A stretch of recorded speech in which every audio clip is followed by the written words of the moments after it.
Good evening and welcome to the WeAreRISE show. I'm your host, Brett C. Collins. How you doing out there? Welcome in. Happy Friday, everybody. May God forgive you for watching my show tonight because it's gonna be brutal. It's gonna be brutally ugly. It is. Figure it out Friday. It's a call-in, open lines. I expect you to call in. You might have to push back on me. I might be ugly tonight. I don't know. I'm trying to have fun. Canonizing the left is the title. Excusing bad behavior is not redressing grievances. Remember that. Yes, happy Friday. It is Friday. It's Neon Friday. I've had a new name for that. I like Neon Friday. So, such a retro 80s, early 90s. I love it. Good to see everybody out there. Most important thing, like, share, and subscribe, whether you're on Pill, YouTube, or on Rumble, because the views have been being quashed. Not on Pilled, but on YouTube and on Rumble.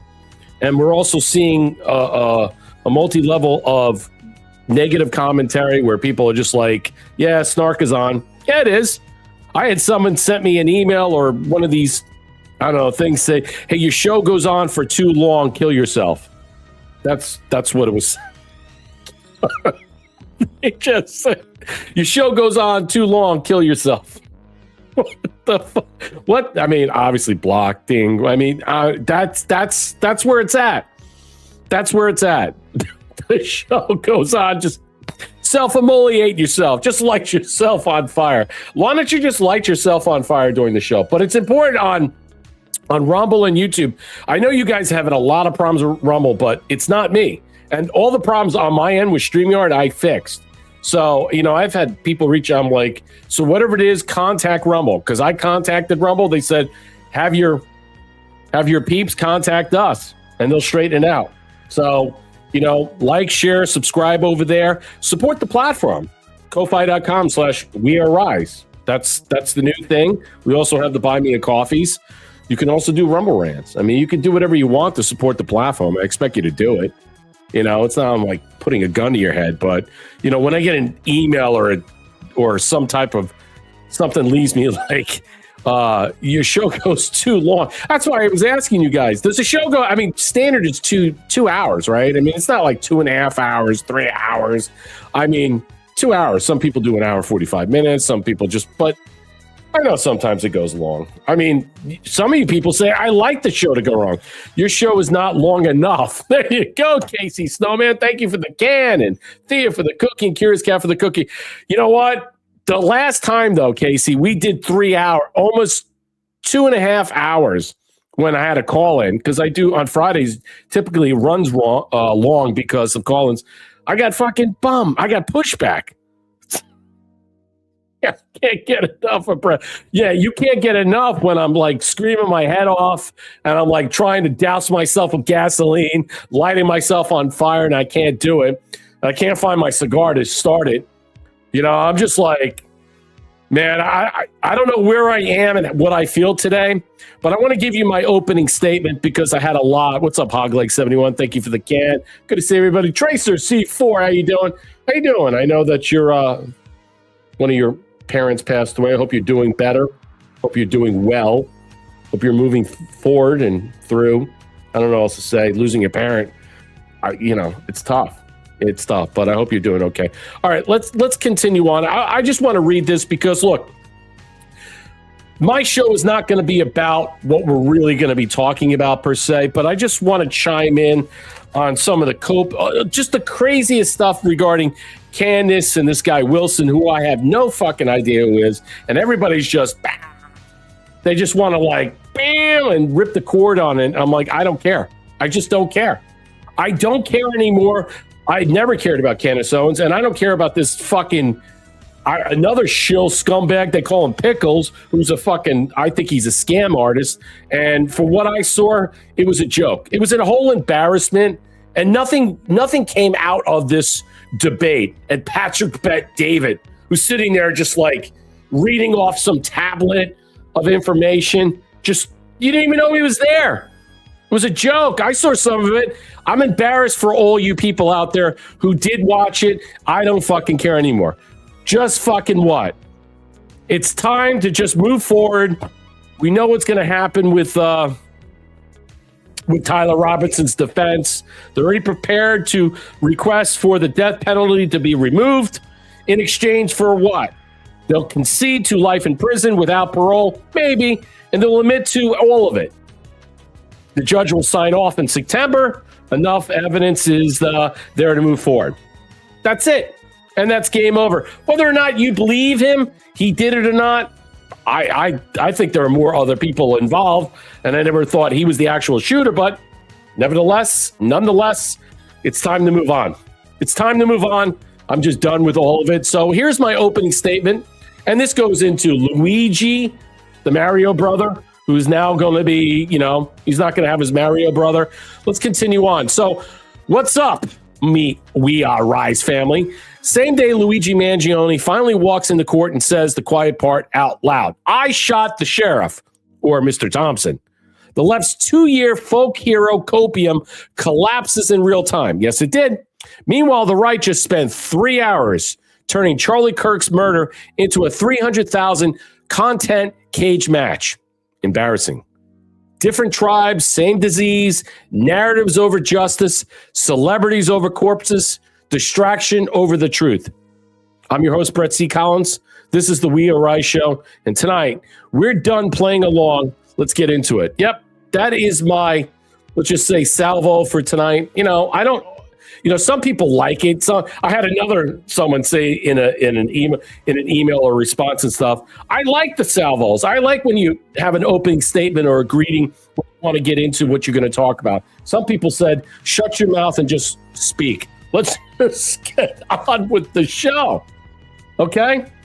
We'll get on with the show because there's so much there. Like, share, and subscribe. Hello, YouTube. Linda Perino, Alita, what's up? Mountain Ninja, let's go. Let's rip it. Good to see everybody. Curious Cat, Darl L, thank you for the can. Hogleg. It's everybody's out there tonight. It's a free-for-all. It's open lines. I dropped it in the chat. I will drop it one more time. Again, I don't drop it enough, apparently. I'm being told that multiple times I'm doing not enough rinse and repeat. I don't know if that's good either. But I'll rinse, but I'm not going to repeat. But anyway, I digress. Let's continue on. So I want to just give you the opening salvo as I did. And here we go. Let's move on. I'll lower the music. Because tonight I said we're going to get into canonizing the left. What is that? It's treating someone like a saint. Excessive, almost religious praise.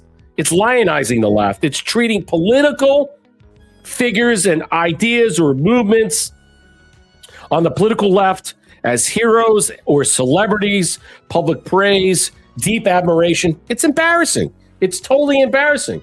And I'll show you a beginning, a little tidbit of how embarrassing it is. Let me just drop this down so the sound is not bothering you. Added to the stage. And I think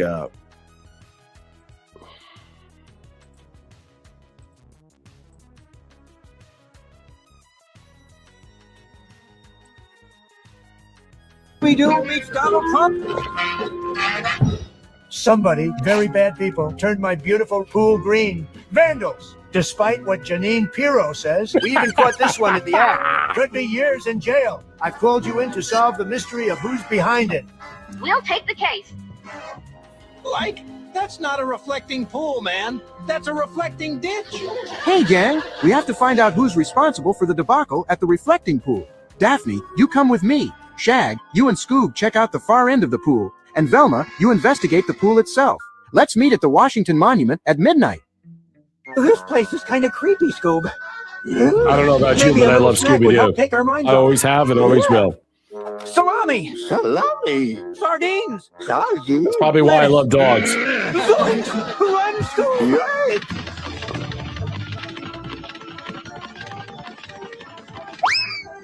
Oh, who goes there?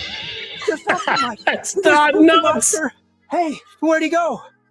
Wait, aren't you done, Nuts? You noticed that, huh?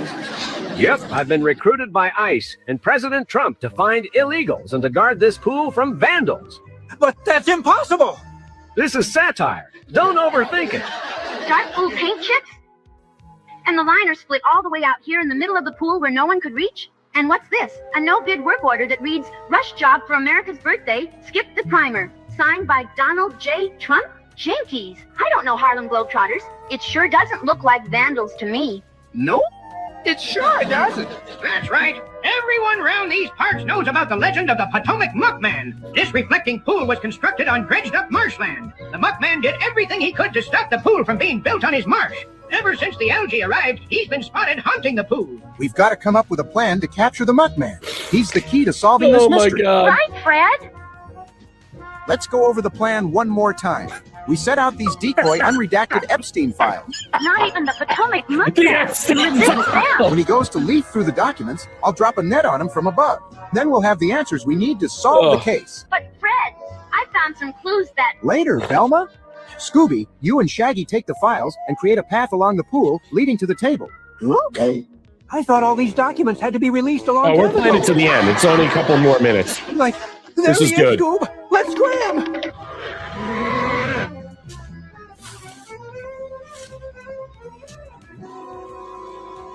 I found this on TikTok. This is so funny.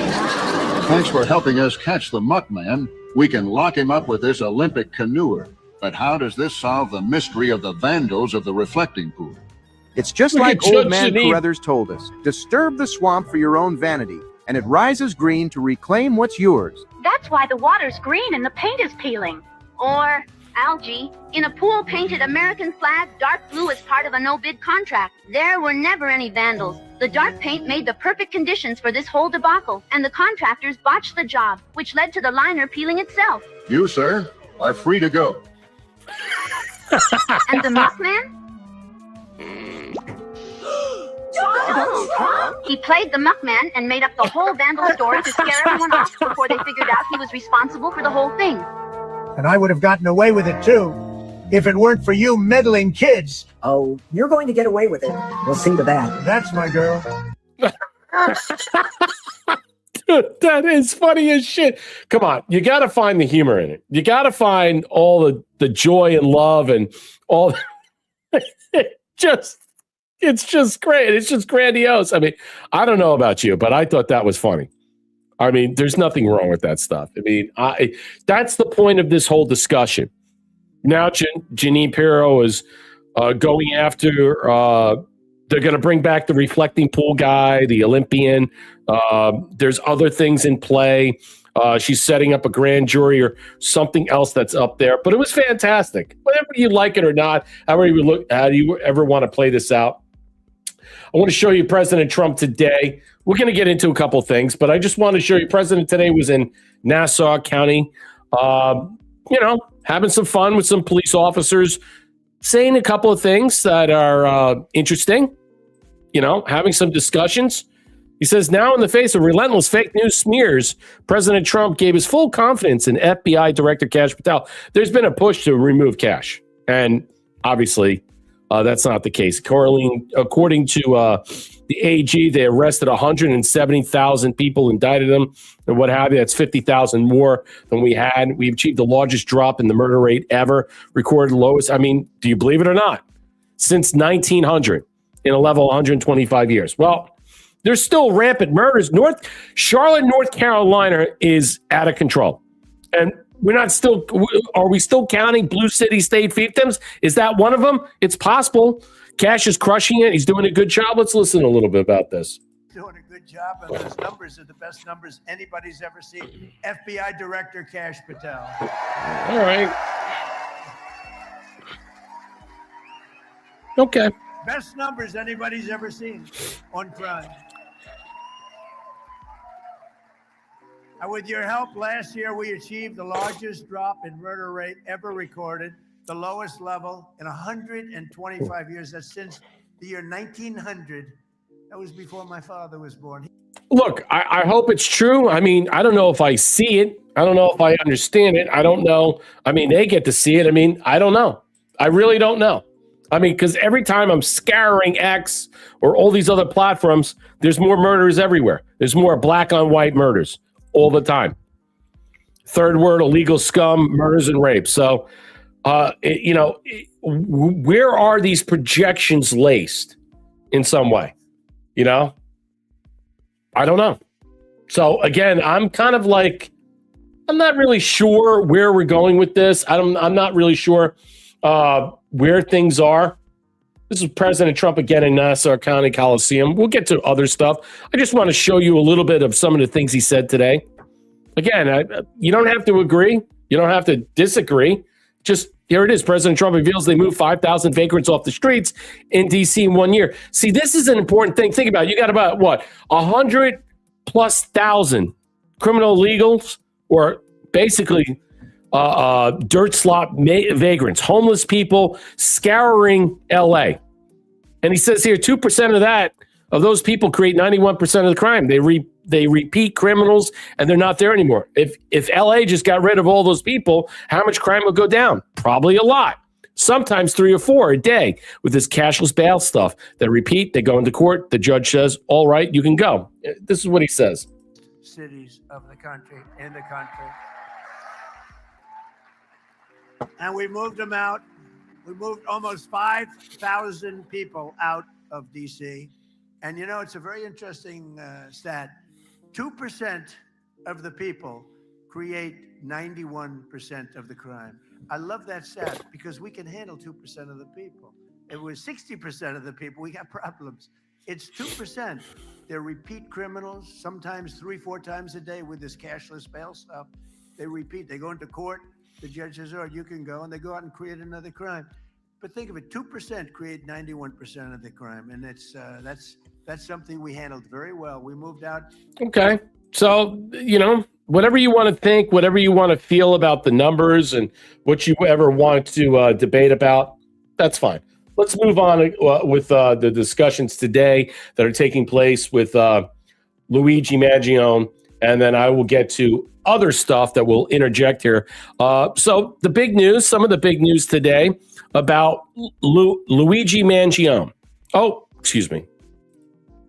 I'm sorry. I thought I had that. No, we'll start with that. We'll start with the Slay news with Piero.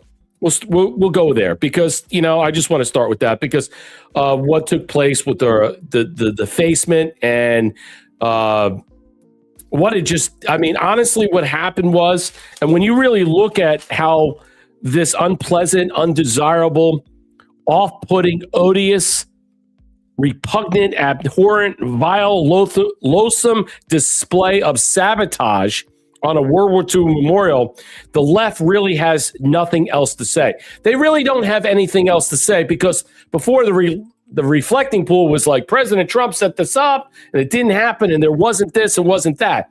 Now we know for a fact because this woman recorded it, live recorded it, time shared. So suspect arrested for vandalizing the World War II memorial, charged with 2 felonies, facing up to 10 years. My attitude is basically, I hope Jeanine Pirro doesn't fuck this up. My attitude would be, you need to strip her of her citizenship, and then drop her into some third world dirt slop prison and let her fucking be ass raped forever. That would be my, if I was working in the Justice Department, I would find a way to move her, strip her of her citizenship, because what she did is so grotesque, but is an anathema of how they actually feel, how they look at this country. They don't care. It is a total insult. Okay? How many members of your family served in World War II or World War I or the Civil War? What she did or this thing, whatever this creature is, I don't fucking care. I don't care if you're homeless or not. Strip this broad from any rights and then drop her in Syria, Sudan, Venezuela. I don't care what third dirt slop shithole. Drop her in Iran. We know how Iranians or the Iranian IRGC loves American prisoners. Why don't we use her to swap out Marines or other people that are being held captive by our enemies? I'm sure they would love to take this fucking broad on. It would be fantastic. So a Kentucky woman is facing federal charges after allegedly spray painting a World War II memorial in D.C. and dumping bubble soap into its central fountain, prompting forceful response from President Trump. Melissa L. Farris has been charged with the depredation against property of the United States and destruction of Veterans Memorial, according to court documents. I noticed that you didn't really see this during the times of Obama, Biden, or even Bush during the Iraq War. or Afghanistan. So why is it so hyperbolic now? What is it so that set these people off? I mean, we're going to cover that in a lot of ways, but I just want to understand what is the left's halo effect? Why is it that they think random vandalism or sabotage in this matter, okay, gets them to redress their grievances because they hate this administration, what have you? Okay, and we're going to cover and explain that in a little bit. Prosecutors announced federal charges. Farris allegedly spray painted the words "clean hands, dirty money," which I'm going to explain, across World War II Memorial in a bright pink paint Thursday before pouring bubble soap inside the memorial's fountain. Jeanine Pirro, we all know she's great, right? Announced charges Friday morning condemning the alleged vandalism as an attack on one of America's most significant military memorials. Jeanine Pirro, don't fuck this up, broad. Don't fuck this up. Bury this chick. In fact, bury this woman so much that we need to refer of stripping her. You need to go to another level. It's not 10 years in prison. You need to take it to a next level. We need to make it so that is so uncomfortable that if you vandalize national parks and forests or do things in so many different ways, to deprecate, to shit upon, to piss upon, to redress your grievances because you don't like a certain election, you don't like a certain president, you don't like a certain outcome. I don't really give a fuck. My attitude about all this stuff is take that to the next level. Take it to the highest mountain on this one. And you know what? Up to 10 years, multiple charges consecutively, that would be great. Vandalizing a World War II memorial is despicable. Attack on sacred monument. Yes, it's sacred. It's hallowed ground. The honored dead of Americans who fought and died for our freedom. It is an embarrassment that we are at this stage right now, that the left not only gives a shit, pisses on the ashes of those who basically created this country while they simultaneously have their vandals and saboteurs do everything they can to demarcate, to piss and shit, and make sure that they bring down everything that is American. I'm just done. I'm done with this broad. You know what? Hey, you know what? Why don't you just leave the jail cell open and see what happens? Just a thought. Just a thought. I mean, look, I'm saying you're expecting some empathy or sympathy. I'm a guy who has no empathy or sympathy. Am I a sociopath? No, I don't go around gunning down people. I'm not Michael Myers or actually El Sayad, who oversaw 4,000 dogs being murdered, abused, or like our beagle-loving Fauci. You know, I'm not those people. And you know, you can tell the difference between people. The people that abuse animals are more likely, okay, to become serial killers. And what? Sociopaths, no empathy, no sympathy, and all these different things that basically ultimately reach a level of what? Michael Myers. Yes, the boogeyman. And they fall into this. They, let's just say, envelop in these things. They become this in some way. It's part of a process where they slowly lose their soul. And anybody that does that to animals in general, especially dogs or cats, what have you, in some way, you can already see how that the soul is sliding out from underneath their armpit. It just, to me, there's nothing really much more, let's just say, horrible than killing a defenseless animal or a child. I mean, it's equally similar. And I'm just sick of these people. And you wonder why I am the way I am. No quarter, no mercy, no mercy. Okay? No mercy. In my life, there is no mercy. I will not. Did they give mercy to January 6 people? Did they give mercy to other people? Okay? Have you seen the mercy that has been, let's just say, bestowed upon American citizens who supported President Trump in any way? Where's that mercy? There was none. How about all the women and children that were slaughtered by Joe Biden's, let's just say, open borders policy and the greatest bartizor ever, Kamala Harris? How'd that work out? And yet we're still reeling from it. We're still reeling for it. And you want what? Me to keep my mouth shut? You got the muzzies hate dogs. Hey, my idea is that I'm starting up, and I think we should start setting up bacon and pork chop shops. There's someone I was talking to about that. Maybe we should start chains They should start opening up bacon and pork chop shops, okay, in these areas where there's a lot of moss, where there's a lot of this other stuff. And let's see if we get zoning and planning. Let's see if they start giving licenses out to these people. Here it is. This comes from Carly Bonet. Oh, wait. Let me get to that. So, all right. So I didn't want to get into that too much. Let me break this down about, okay. Now we're jumping all over the place. Okay, here it is. I'll finish up with this because I'm just so incensed about this woman, what she did, that she should be stripped of her rights. She should not be afforded any rights any longer, what she has done. Okay. She just spit on the debts. Okay. Of past World War II, World War I memorials of people who sacrificed their life to save this country. There's no walking this back. Breaking the DOJ's arrested this scumbag. Look at this. Vandalized World War II memorial. Melissa S. Ferris. 2 felonies, each carry up to 10 years. Good. Make it consecutive. Make it burn it down. I honestly, no mercy for her. I don't really care about these people. I'll show you the live stream she put out. Here it is. And then you'll be even more incensed. She live streamed this, okay? And then people are picking this up. It's gross. It is totally gross. Look at this. The vandal who spray painted the World War II memorial filmed her own crime. It's gross. The footage posted to Facebook Thursday, a woman appears to spray paint the World War II memorial and tell the camera she's ready to be arrested. It was me.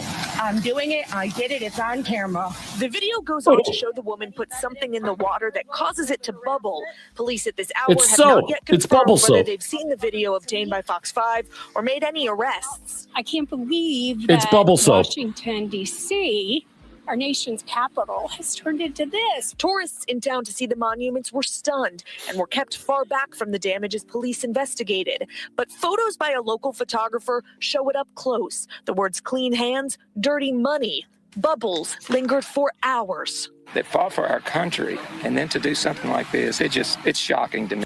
It is, because this now crosses lines. It crosses party lines. It gets into where the media pushed back on President Trump about this Olympian bicyclist who did or did not damage the reflecting pool. I think he did. I think there's new evidence of that, and he's going to be prosecuted and persecuted for this. They're going to bring back charges.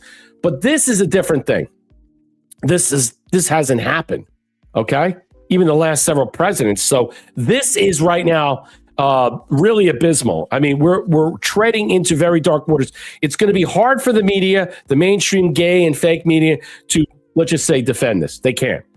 It's grotesque. It's going to be hard for lefties, especially those who want to separate themselves from the DSA. It's going to be very hard, very difficult. It sucks. Yeah, she put bubble soap in there. Let me say hello to people. Ogleg, thank you for the cookie. Darlogan for the cookie. I heard today that someone who's a CCP elite bought a huge building. If you go read my Telegram, WeAreRISE free, I put it out there. It's on there.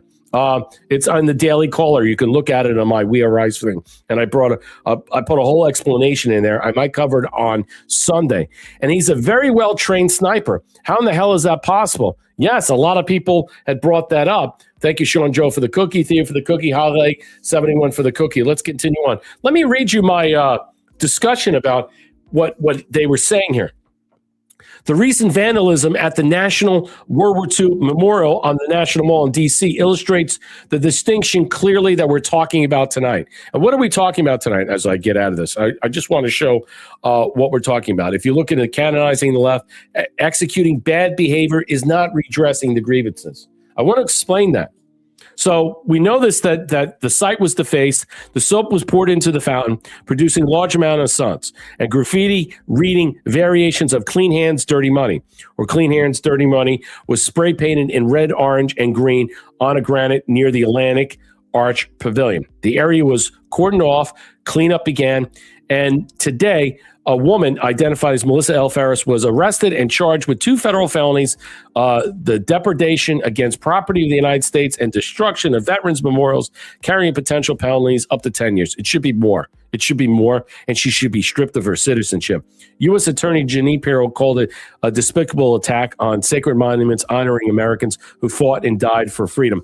My attitude about this, Jeanine, shut the fuck up. Prosecute this broad. Show us that you're willing to do it, because you're not willing to do it. And you fucking what? You fail on this, you're done. You're finished. So shut the fuck up. Make sure you prosecute this broad to the fullest extent. Maybe you go to other parameters you can, but you bury this bitch. If you don't, you're finished, because we're sick of you. The Interior Department labeled it an utter disgrace. The veterans of foreign wars describe it as an act of profound disrespect and a slap in the face of those who served what? The veterans of foreign wars describe it as an act of that. The Friends of National World War II Memorial stressed that the National Memorial should never be used as a canvas for vandalism. Couldn't agree more. I don't know how many times my wife visits her father in Sarasota for him. He was a colonel in the Air Force. You want to see those vandalized? You want to see those types of things being vandalized? This is a disgrace. This is I'm just apoplectic about it. I'm sorry. This broad, I mean, it was up to me, fucking hang her. I would hang her in front of that memorial. But that's just me. And you know what? Let them fucking play piñata with her. But that's just me. We're not there yet. Because mercy in this world still is obliged to those who continue to shit on this country. No mercy in my world. None. None. So whatever the message or grievance the graffiti was meant to convey, criticism of corruption, dirty money politics, or anything else does not what? Convert the act into a legitimate redress. This is my point. Defacing a memorial dedicated to roughly 400,000 Americans who died and the 16 million who served in World War II is simply bad behavior, illegal destruction, or public property found to be disrespectful to veterans and their families, and any attack on any site of national remembrance. Redressing actual grievances happens through what? Speech and petition and voting and legislation. Think about that. Or courts. Other than that, there are only other channels that are legal and lawful, not by soaping fountains and spray painting granite at war memorials. Absolutely embarrassing. Treating this vandalism as somehow justifiable as a protest or an expression that is what? A classical error of what? Equating an excuse for a redress. There's no redress here. Okay? You don't get to redress whatever it is that you don't like about this administration. It doesn't work like that. It will never work like that. Okay? You don't get to burn down forests. You don't get to destroy monuments. You don't get to deface those who sacrificed this country. That woman should be shot or executed on the fucking White House lawn. This is an actual disgrace. And as far as I'm concerned, Jeanine Pirro better do her fucking job. What a fucking joke. How many families, okay, who sacrificed their life for this country, for it to be disgraced, is an embarrassment. I am out. I'm out. I'm out. This is absolute horrendous. The left can't defend this. They can try to. The media can't. They should be careful. Look over your shoulder. We have had enough. We've had enough. Okay, with your muzzies and all this other stuff that you want to pretend that it's okay. It's not okay. And I'm sick of it that people say it's okay. When is enough is enough? I'm done. You should be done too. I don't know why I have to be the only one so fucking enraged and apoplectic. I know many of you have family members who have died and served in this country, probably currently, or friends who've lost their lives serving in this country honorably, yet to be dismissed by the leftists and the media, to talk like this, to discuss this in such a fucking pitiful outrage, cross the line with me. I mean, honestly, we should be handing out AR-15s and hunting these fuckers down. I'm done. I'm done. That's it. There is no mercy. No quarter, no empathy, no sympathy. I got nothing. Hang this bitch. You know what? If you release this broad and she's out in the public, she ain't going to make it. They'll be find someone to fucking gut her. Oh, yes. Oh, yes. I'm sure all we could do is what? Find some local criminal, illegal alien scum and then let the savages have at it. Because they seem to just get away with everything anyway. So let's just point her in the right direction, right? What difference does it make? Because the prosecution seemed to go nowhere, and why do we fucking care? Moving on. Let's get to Luigi. I'm done. So here is, all right, let me get to Luigi. I'm jumping all over the place. I don't know why. Okay. Man, where is the Luigi stuff? So the family speaks out. So the murdered family member speaks out. And we're going to cover that tonight. We are. Yep, we are going to cover it. I think I broke my glasses. Sorry. Hold on. Idiot posted it, and now she's claiming mental illness. Yeah, they're garbage humans, ladies and gentlemen. These are garbage humans. Anybody who goes out of their way to do these things are sick, or evil, or twisted. I don't wake up on a daily basis and say, hey, what a national monument or headstone can I deface because I just can't take it anymore? Who wakes up and feels that way? There is something so, let's just say, untoward that you and I cannot relate to and understand what these people are, why these people are, why they even exist. So Brian Thomas' family speaks out after Luigi Mangione's guilty plea. So he pled guilty. I'm going to show it to you. So the family of United Healthcare, Brian Thompson, called Luigi Mangione guilty, an important step toward justice, and has now confessed killer's sentencing date was officially set. In the first statement, since the father of two was brutally gunned down on a Manhattan street, Thompson family noted more potential prosecution ahead of Mangione on Friday. So basically what it was is that he took the stalking plea of the federal charge. So most likely that the state charge of murder, he won't have to serve, that they will basically override there. It won't be double jeopardy. He admitted that he did this. And so he'll serve in a federal prison. He won't be executed, and it'll be life without parole. And that's the bottom line. But he won't serve in a state prison, which will be worse. Will probably be fucking raped to death and mauled. But today's guilty plea marks an important step for Brian and his family. While nothing will ease the pain of losing him, we are grateful that the federal justice system held this person responsible and heinous act. So the federal justice system basically moved forward this, not the state. The state will basically drop the charges as he's conceded. Thompson, 50, shared two teenage sons with Paulette Thompson, who attended the emergency hearing in which Mangione, 29, coldly described as mourning assassination. So he's basically allocated to his crimes, and so you won't need a trial in the state of New York. And most likely, since the deal will be gone, and that he will sign off that, all right, we're going to go with it. And the charges will be basically he will have no parole, life in prison. So his sentencing on federal stalking charges has been set for December 18th, set in the court, and he's endured years of pain from broken back when he learned United Healthcare, blah, blah, blah. He admitted emailing company posing an investor. Hey, I got run over by a car, okay? I didn't blame the insurance company, okay? The insurance company did what it can. I sued, okay? They only paid out so much. I had to go to doctors, this, that. Okay, I didn't blame the insurance company, all right, but they only did as much as they could. They were only able to allocate certain funds. They were only able to this, but I wasn't hunting down the CEO of the company. I wasn't hunting down the guy that accidentally ran me over. I wasn't doing any of these things.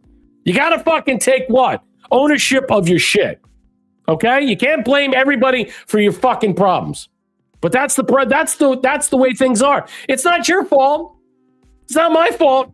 It's someone else's fault. You know, you don't want to take ownership for anything. But before traveling from New York, he used a 3D printer to make a gun. Not good. Traveled to New York with the intent to shoot Brian Thompson.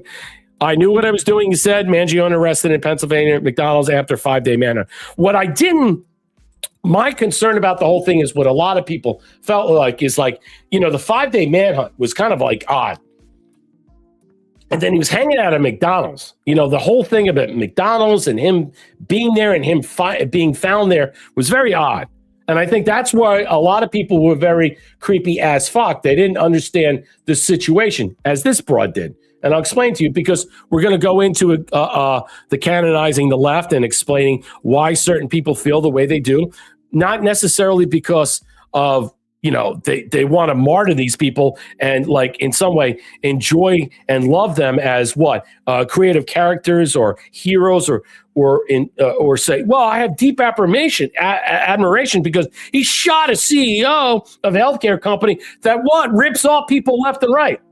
Now, I mean, I understand the concept of that because healthcare companies are garbage. They do rip off people, okay? They do steal allotments of money. They don't want to pay for anything when you need it the most. Most of the time, they're not there. I get that. But it doesn't mean you got to go out and hunt the guy from that, because that's not going to work for you. There are legal courses of action to sue. But going to hunt him down, okay, it's not going to benefit you. But anyway, you have to seek retribution or restitution financially. All right. And that's the way you go. That's how you go. That's why there are lawyers. That's why you hire people. They hire on contingency. That's why you could sue these healthcare companies. It's not like, we know that they're scum. We know the insurance companies are just as bad as Big Pharma. It's one giant fucking racket. But did Brian Thompson deserve to be shot in the back like a coward that Luigi Mangione did? Did he? Did he deserve that? I don't know Brian Thompson one way or another, okay? But I can guarantee he should have faced his what? His killer. One way or another. One way or another. But this is why they memorialize Mangione. This is why they martyr him in some way. Look, if we're saying in one breath that it's okay to do these things, well, why is it okay for me to go out and hunt Muslims or hunt all these other people or hunt these? Why can't I do certain things? Third world dirt slop. You want vigilante? You want citizen vigilantes? Okay? Hunting people that are actually killing people and committing crimes? That's what I want. Not hunting CEOs of companies, even though that he might have been the biggest scumbag in the world. But he didn't deserve to die that way. Okay? And the way Mangione played it out and the way these people are spinning, again, this is this is part of my discussion when I'm saying how they're lionizing the left. Okay? What they're doing is they're politically praising people with deep admiration, and it's not right. It wasn't surreal. It was weird to hear him say it like guilty. Yes, like I plead guilty, and yes, I understand. She's having a hard time processing this. Charges and kind of give his own statement. Ironically, I did find out we're both on the same sleep medication, so that's a little bonding moment there. So her bonding moment is that they both share the same sleep medication. When you look at this broad, she's emblematic of a system that is completely screwed up. Liberal women are completely fucking lost. They're gonzo. And if they were running the show, we'd be fucked. Liberal college women, or even worse, all the abortion women, that are clapping in Massachusetts, they're all going to burn. Oh, they're all going to get ass raped in hell. I can't wait for that. 76 Patriot Girl, women were in love with Ted Bundy and Charles Manson. Yeah, exactly. It's a cult. It's a cult. It's a mindset. For some reason, they're attracted to these people and they think it's glorious.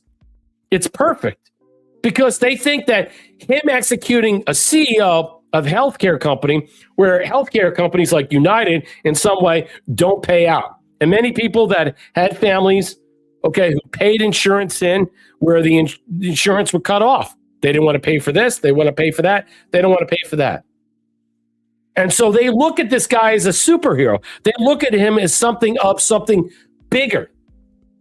And they say, hey, look, that's folklore. He killed a United CEO. This sends a message to all the CEOs of healthcare company. You turn off my healthcare after I'm paying it, or you don't want to do this with my mom's got cancer, or my dad's this, or my brother, or this or that. We're coming hunting for you. That's what the message was sent. And that's why they enjoy this. And so I ask you this question. Is this any different from what citizen vigilante is? Or is it completely different from that? Because what they're doing is they're supporting, the opportunity to say, fuck everything else. This is how we deal with it. Because if it's okay for them, why is it okay for us? And I think today, this is what is the fallout from this. So we have to be pragmatic, and you have to think about all these kooks are out there. I'm not going out hunting some fucking Muslim third world dirt slop who raped multiple girls. And I want to get my justice for that, even though it would feel good. Tie him up, fucking cut him in pieces. I mean, I don't know, spill his entrails out. I mean, feel good. What I'm trying to say is I'm not doing that. What I'm saying is that they are equating this as something that it's okay in the general ether out there. Yes, they love criminals. That's the point. They are making sure that you understand is that their hero worship and celebrity fuck is people like this. It was kind of to hear someone, I guess. Look at her. She's like creaming in her pants. This is fantastic. A lot of she can't control herself. Framed. I went back and forth whether he's being framed or not. I don't know whether he did it, why he did it. I always wanted to presume. He allocated today. He told you why he did it. I mean, everybody was suspect about how they found him. That's one thing. How they got to him is one thing. How they actually were able to put everything together, that's another thing. But here we are right now debating this. Innocence when the mainstream media painted him guilty. And today, he's on camera. Reality that day came upon us. He pled guilty. There's more on camera for this guy than it is from Tyler Robinson. So I'm done with that. He was guilty the day they picked him up. The fact that he was hanging out there at McDonald's after 5 days is a very odd thing in some way, don't you think? I mean, and look, here it is. I'm going to give you Defiant Ellis puts this out, and they're defending him. Listen to what they're saying. Again, this is part of my deconstruction of everything tonight about what we're talking about. Listen to what they say here. So they're saying guilty plea. Mr. Mangione has accepted full responsibility for the death of Brian Thompson, arising from the events of December 4th, 2024, outside of the United Healthcare Investor Conference here in Midtown Manhattan. It was a single tragic event, yet he's being prosecuted twice for the same conduct. As Luigi explained in court. So what they're saying is that, look, he's taking the federal government's charges of stalking, which will basically put the kibosh on the state because they're not going to double jeopardy him. He's allocated to committing his stalking and murdering Brian Thompson. So they're not going to prosecute him. Okay, they'll try to in a double jeopardy thing, but the federal government will argue that you can't do it. He already said that he committed the crime through stalking and that he did all these things. So there's no reason for you to bring it up. Now they'll try to take a bite at the apple, but most likely it'll be double jeopardy because he doesn't want the murder charge to trump the federal charge of stalking. He'd rather do his 90 plus years or whatever it is, life in prison with or without parole in a Fed pen than a state pen. That's the only thing you need to understand. That's where it is. It's where he's going to spend the rest of his life. That's the only thing you should worry about, the only thing you care about, but he's not going to be on the streets. Today, he endured years of severe, debilitating pain. There you go. Following a broken back, while struggling to navigate our healthcare and health insurance systems. Like the thousands. And I don't look, hey, you should have sued. You should have sued. I've sued. I have lawsuits I fucking sued left and right. I didn't go out there and say, hey, I'm going to hunt this fucker down or I'm going to hunt this guy down. Okay. I didn't point the finger. Okay. And say, yeah, it's them. Okay. You have to be smart. You have to be pragmatic. You have to be practical. You can't be a Looney Tune. Not everything that you have to deal with is dealt, or let's put it this way, is need to be, let's just say, actionable with a gun. There are things that the Wild Wild West does settle. That's not one of them. This is a very litigious thing. It could have been easily, let's just say, fixed. He chose not to do it.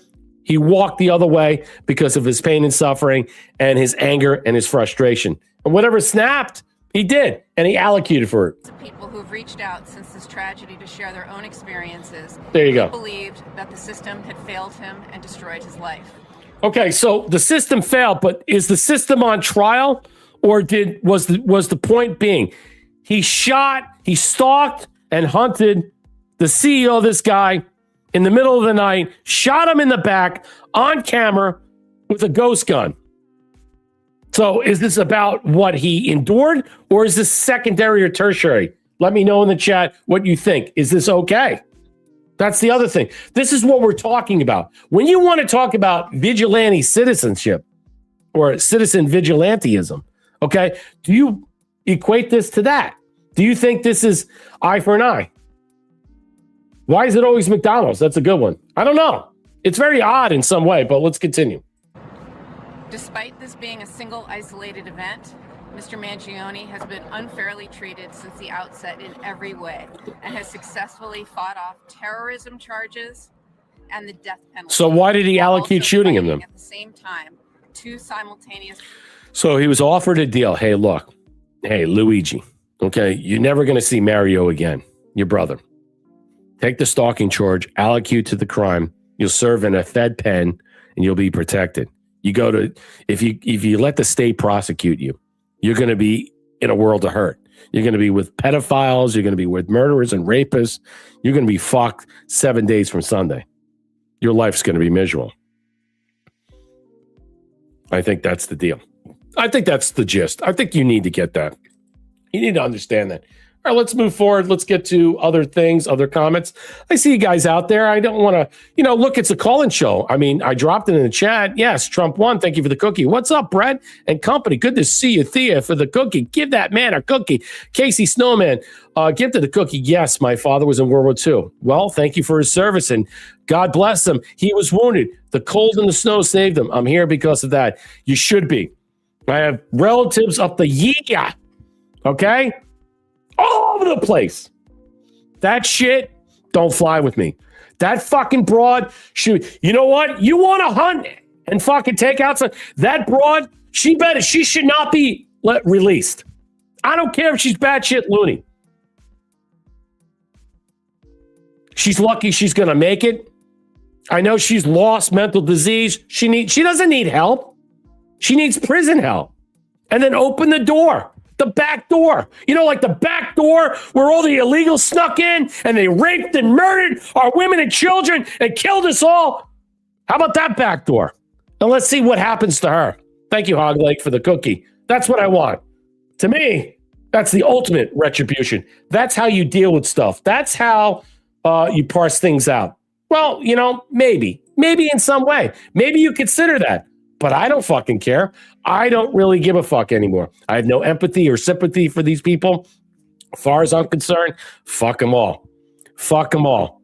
Don't get in my way. Stay out of my way. You're the problem. You're the disease. We're the cure. We're going to fix it. Yes, we are. And when you continue to have that mantra, okay, and you stand up for yourself, all right, you don't let these people push you around. Hey, you know what? You don't sidestep anything. You spit in their face and you tell them you fuck right off, or I will bend you and break you from fucking what? Here till tomorrow. I'm done with these people. This type of shit. Okay? Pirro should not fuck this up. If she fucks this up, he better fire her. Fire her ass immediately. Send her back to Fox News. Don't fuck this up. This is an embarrassment. This is a total embarrassment. This should have never allowed to happen. It was disgusting. It's the fact that she filmed it is the only reason she was caught. Like a stupid con. Maybe she wanted to. Maybe in some way she thought that the left would come and save her. I don't know what person on the left is going to save her. How can you defend that? And if you are, you better look out. You better look out. You better look out. Here's President Trump today. I'll give you the last part of President Trump today in Nassau as we move on. Nassau County. Sorry. Nassau. Sorry with my accent. Nassau County. So he says this, a room full of New York police booed Governor Hochul. The second president mentioned her name. She totally disrespected him for years. This is a good one. play it a little bit. We got to move on. American society more clear than here in New York State. The radical left Governor Kathy Hochul has been very, very bad on crime, a nightmare for crime. She supports New York's disastrous no cash bail law. You know, it all started, if you think about it, because I've been here for a long time. I love this place, but it gets harder to love. It really does. But It's harder to love. It really started with a no cash bail. Interesting. Remember that? That was a Cuomo beauty, right? That was a Cuomo beauty. In other words, no cash. Don't worry about it. You kill somebody. Oh, that's okay. Go ahead. Then you go out, kill 2-3 people a day. It's the craziest thing I've ever heard. And you can't, it's like men playing in women's sports. It's so crazy. You can't believe it. It's like transgender mutilization of your children. And all these people believe in all this stuff, but they came out with that one with the no cash bail. Just think of it, no cash. You kill somebody, you rob a store, you go right back out on the streets. It is the craziest thing I've ever seen. And I don't know, from a political standpoint, I guess it's good, because Bruce, how the hell can you lose to that? You're going to be ashamed. If you lose, you're going to be ashamed for the rest of your life. He's talking about Bruce Blakeman, who's running as governor against her in some ways. He's down like 8 or 9 points, we're hearing. But again, it's still early. We don't know what's going to happen. Let me show you this. This came out before we... what happened to it? So getting into the election, I want to show you this. I found this, and I know some of you guys who like this guy want to hear this. This is an interesting thing. Comes from Real Ass Fuck Patriot. Puts this out. Why should the midterms be paused? An excellent analysis by Dave Clements. Now, I've been saying it should be paused, or if it's not going to be paused, something has to give way. I've said that many a times. Listen to this a little bit. Juan O'Savin and many others, that the midterms may very well be paused because we're not ready. So, what's your take I've on heard all that? It's unpacked a lot, but yeah. Go ahead, sir. I've heard Juan point out an obvious point, which is if you were to hold a midterm, and let's say that we just go through the motions again, you still have the problem of the primary has already been conducted in most places, which means you've gotten the selected candidate that will represent the uniparty in both sides. And so even if we were somehow to run a transparent, free and fair election, you're still stuck with bad stock. And I think that the uniparty is fine with the idea of token agreement on the SAVE Act, provided that they've got confidence that they can wait Trump out and that Trump will, that's it. Exit stage left. And you'll notice that one of the biggest psyops that's going on right now is there's a lot of discussion that even though there was a ODNI report that was largely declassified and mentioned by DHS Mullen, Markwayne Mullen, they seem to suggest that the tabulators, the things that the black boxes that we submit our ballots through, can't be subverted to the degree that you would see wide scale fraud. Now, I know that's patently false. I actually represent the premier machine expert in the nation legally. His name's Jeff Lenberg. And you'll notice that for whatever reason, the deep state wants to keep those black boxes because they are a great point for the front end subversion of our elections. And we've seen the rebrand. So Liberty Vote has taken over Dominion. And the thing that I noticed in Markwayne Mullen's address, in addition to John Solomon's reporting, was that they believe they can patch these things. Like, now we know that there's a problem, we'll patch them. You can't patch something that's been designed to be subverted. And then you have the added burden of we're in the time of the singularity with artificial intelligence. And so post-elections, from a standpoint of having AI. So what he's saying is that the impetus and the inference of future elections will be controlled by AI, or the outcome of AI. They'll be overseen. And so this theft, this grift, this graft will no longer, let's just say, happen. It will basically be controlled, monitored, and everything else from that, which is from 2028 and on, yes, will be under that type. What we're seeing in the next several months is something of a great divide, a great chasm. Either we have the election and it's stolen and we catch them in real time like Scooby-Doo, or it's paused to showcase what has to take place through an election emergency, as President Trump has been proffering for the last, 7-8 years on a multifaceted level. Let me continue.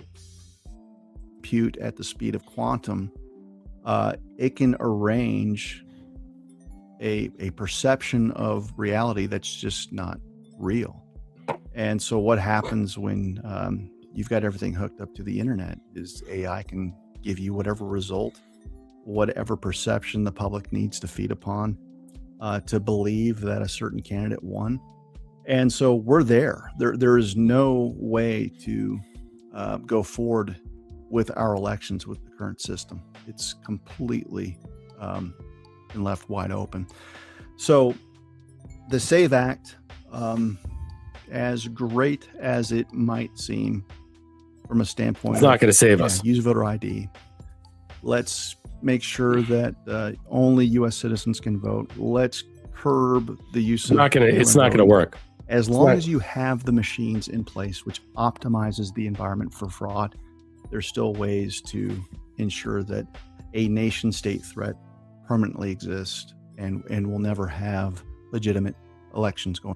That's it. That's all you need to know. So the SAVE Act is at one level, a token, like, let's just say, here you go. But it's some cheese to throw to the rats.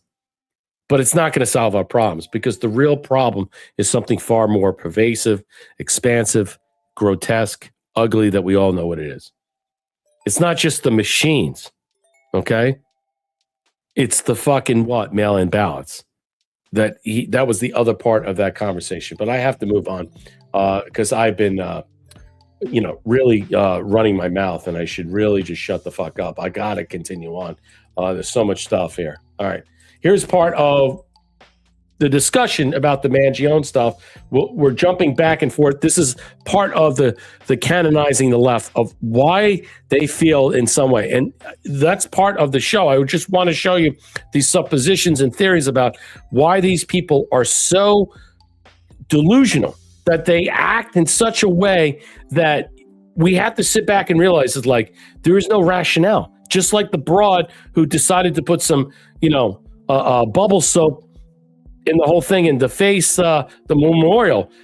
Now you're getting some type of inference of understanding. Let me continue. So Luigi Mangione supporter calls murder of CEO a revolutionary act of protest. Okay, here we are. Murdered someone regardless of why he did it. Everyone has a different opinion, and I'm not going to say it was wrong or right, because I do think I exist within a gray area of the opinions around She lives in a gray area. I see it more as a revolutionary act of protest, of the likes of which we haven't seen since the civil rights era.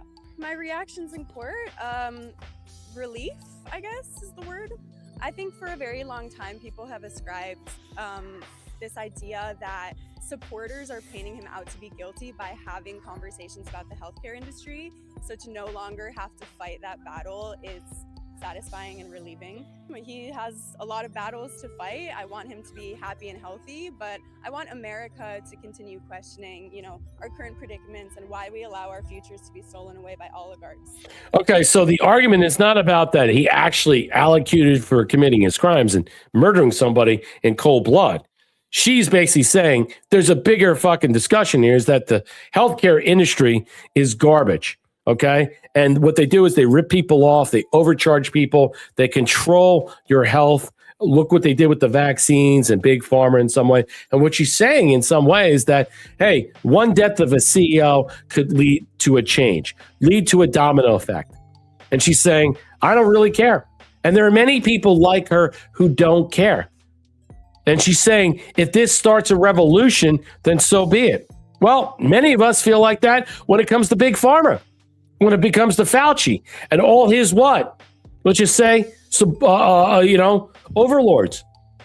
It's not just Fauci who demised this plan. There are many people above Fauci, Obama, many other people. So there are many people that are big names hidden in the shadows that wanted you in internment camps, wanted you murdered and dead. Is she making a logical point in some way and saying the healthcare community, okay, which is garbage, it's overpriced, Obamacare is shit, okay? And what she's doing is she's making a false narrative. She's saying is that in some way that the redress of grievances, okay, to address this problem is to murder CEOs of healthcares, okay? While we canonize the left and we say we superfluously give them excessive and religious praise, all right, and we admiration and all this other stuff, that at one token, all right, we could say, look, they may be a hero in this way. What he did was wrong from a legal standpoint, but the point is already done. It's demarcated, okay? It's already happened. It's over.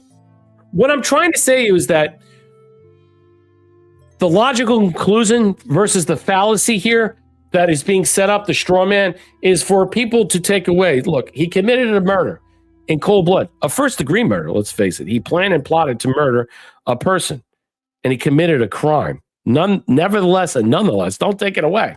Whether or not you want to take all these other precepts into position, but that's what his followers are.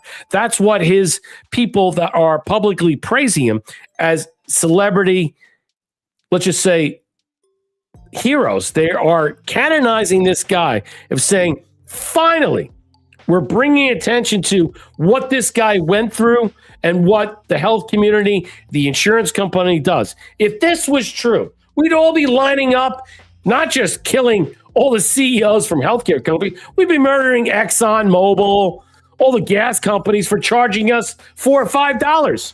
I mean, it would be never end. You would have chaos. You would have what Hobbes talked about, a state of nature. Everyone's a free-for-all. Is that what you want?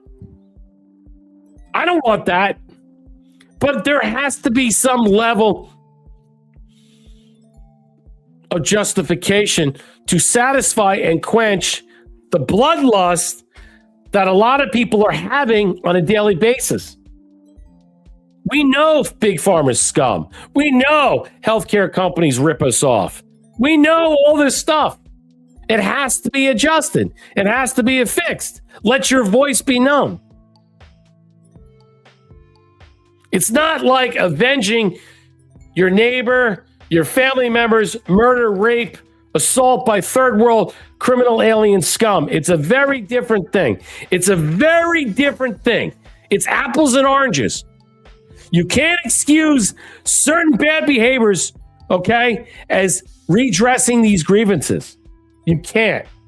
I'm trying to make the demarcation of saying it's not equivalent.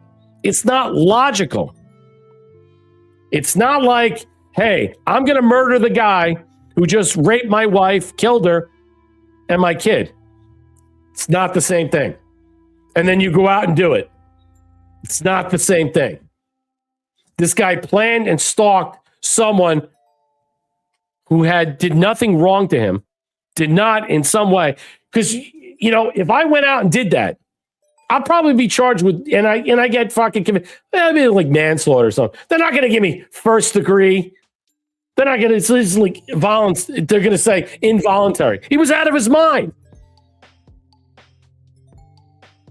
So you have to look at the degrees of all these things. You have to consider that on how that plays in. You have to consider that not everything is equal in this matter. And I have to move on. All right, let's get into batshit crazy Tucker Carlson. So we had, what's his name on, his pedo buddy. I don't know what's going on with him. So here we are right now. Hunter Biden, laptop repairman, comes forward on the Patrick Bet David podcast. Oh, he was great today with Candace Owens. He just sat there reading stuff, and he was just like, he was like a mute. There could have been nobody in the room, and he could have just had a fucking what? a laptop there or some fucking spindle there and him talking through that, a voice box like Charlie from Charlie's Angels.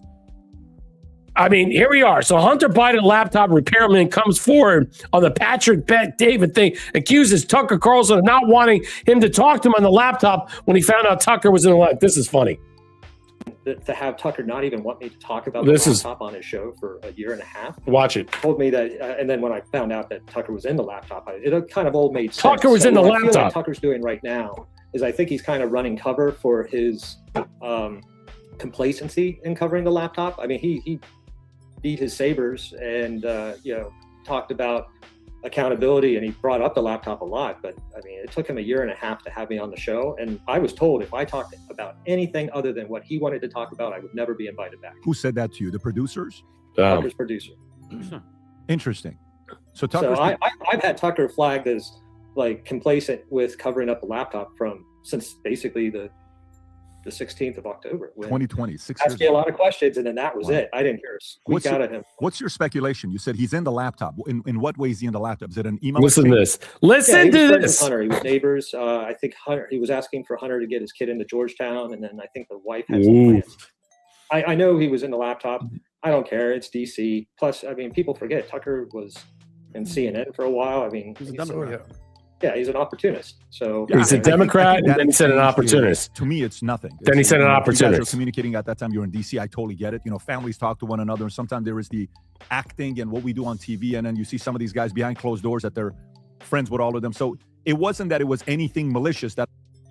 So he said he was an opportunist, and then he said no. You know, he said a Democrat, then he's an opportunist. Well, I want to thank you, Darlo. If they can, we like your commentary, Brett. Why? At least I'm not getting death threats from people here who are saying your show goes over too long. Kill yourself. Can you believe that? That's the stuff that I'm faced with. So I'll go a little bit longer. If you want overtime is a plus. Like, share, and subscribe. Drop us a gold pill. Support the platform. Ko-fi.com/WeAreRISE. Like, share, and subscribe. You can do many things to help out the platform as I continue on, as I, let's just say, persevere. All right. So more to get into. I mean, I have pages of stuff. So if you guys want to be here, I got pages of stuff to discuss. Some people just like, hey, you mail it in. You know what? I just like doing this, and I like being on here long, okay? And I don't measure the metrics because of this or that and stuff. I mean, I guess because I'm a tutte de gek. In Italian, that's like, you can't shut the fuck up. In Italian, a gekidon or tutte de gek means you never shut the fuck up. You just keep on talking. And in some ways, that looks negative because you could be considered a rat, all right? But that's the pejorative. Okay. So here's another thing. I don't want to discuss this because President Trump just laid this out recently.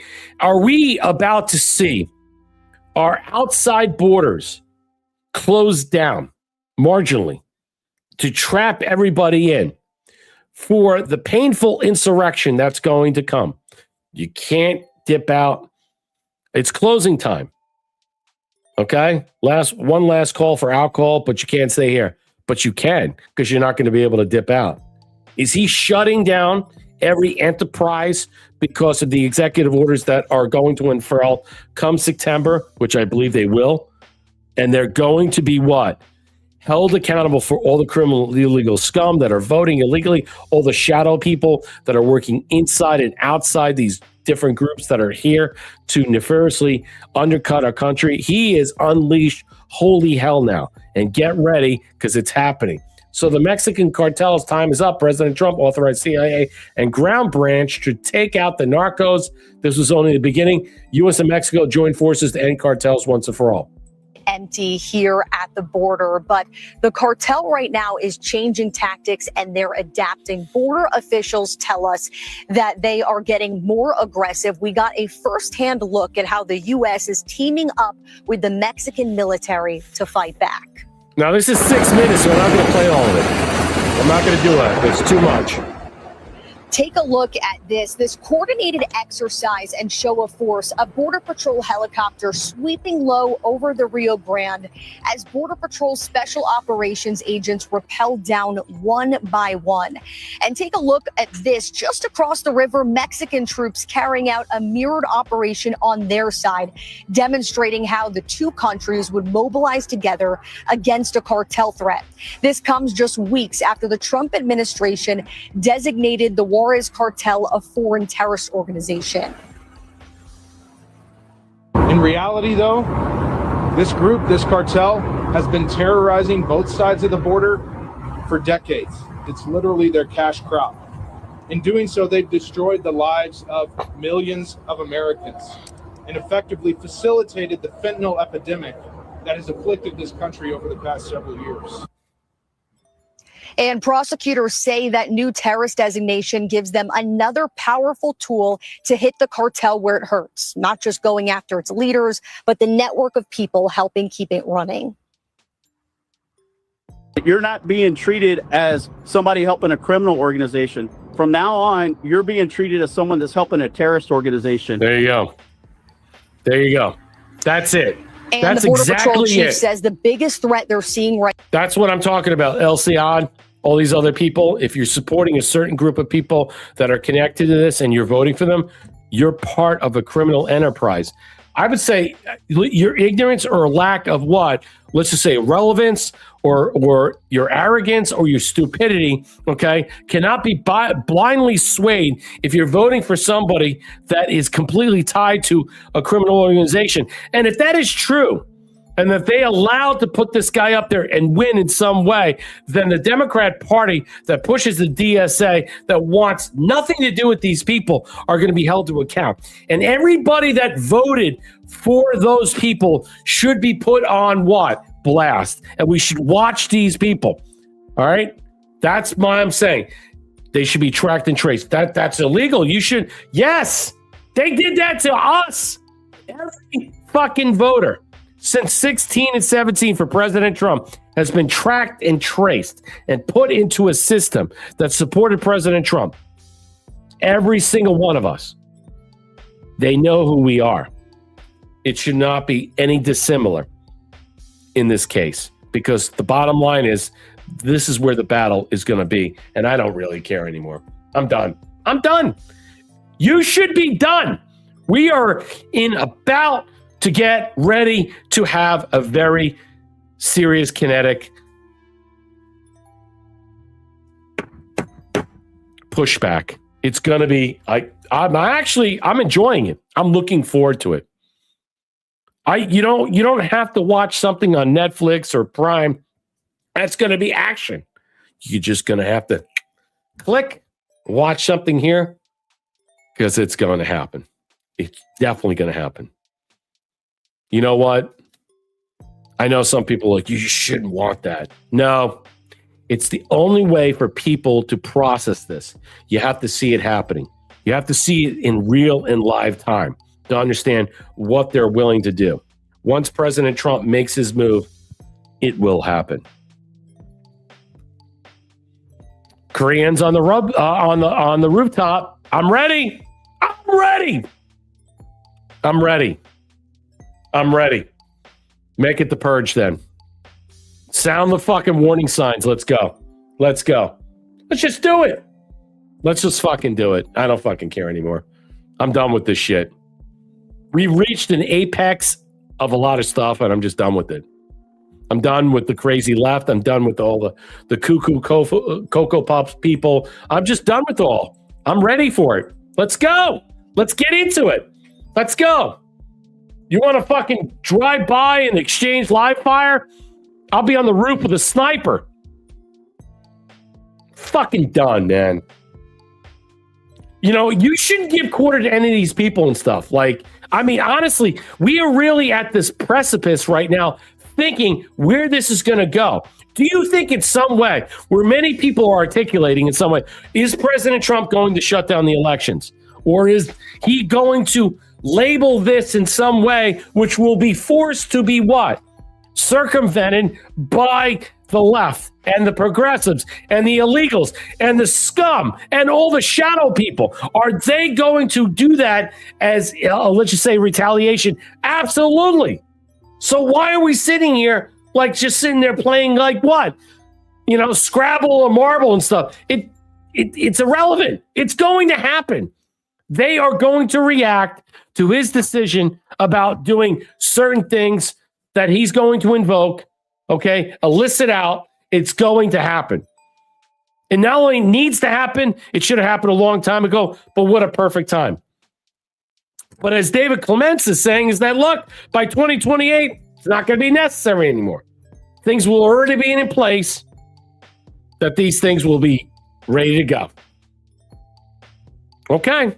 So here's the early edition. I'll get to a couple of things here. There's a couple of things I just want to go through. Senate Democrats are pushing Defense Secretary Pete Hegseth to answer questions about the military times, about the conditions aboard the U.S. Abraham Lincoln. We're going to get to that. So abysmal that at least 2 sailors attempted to jump overboard. Well, let me just say right now, all right, I'm going to cover that. But look, you signed up. You signed up.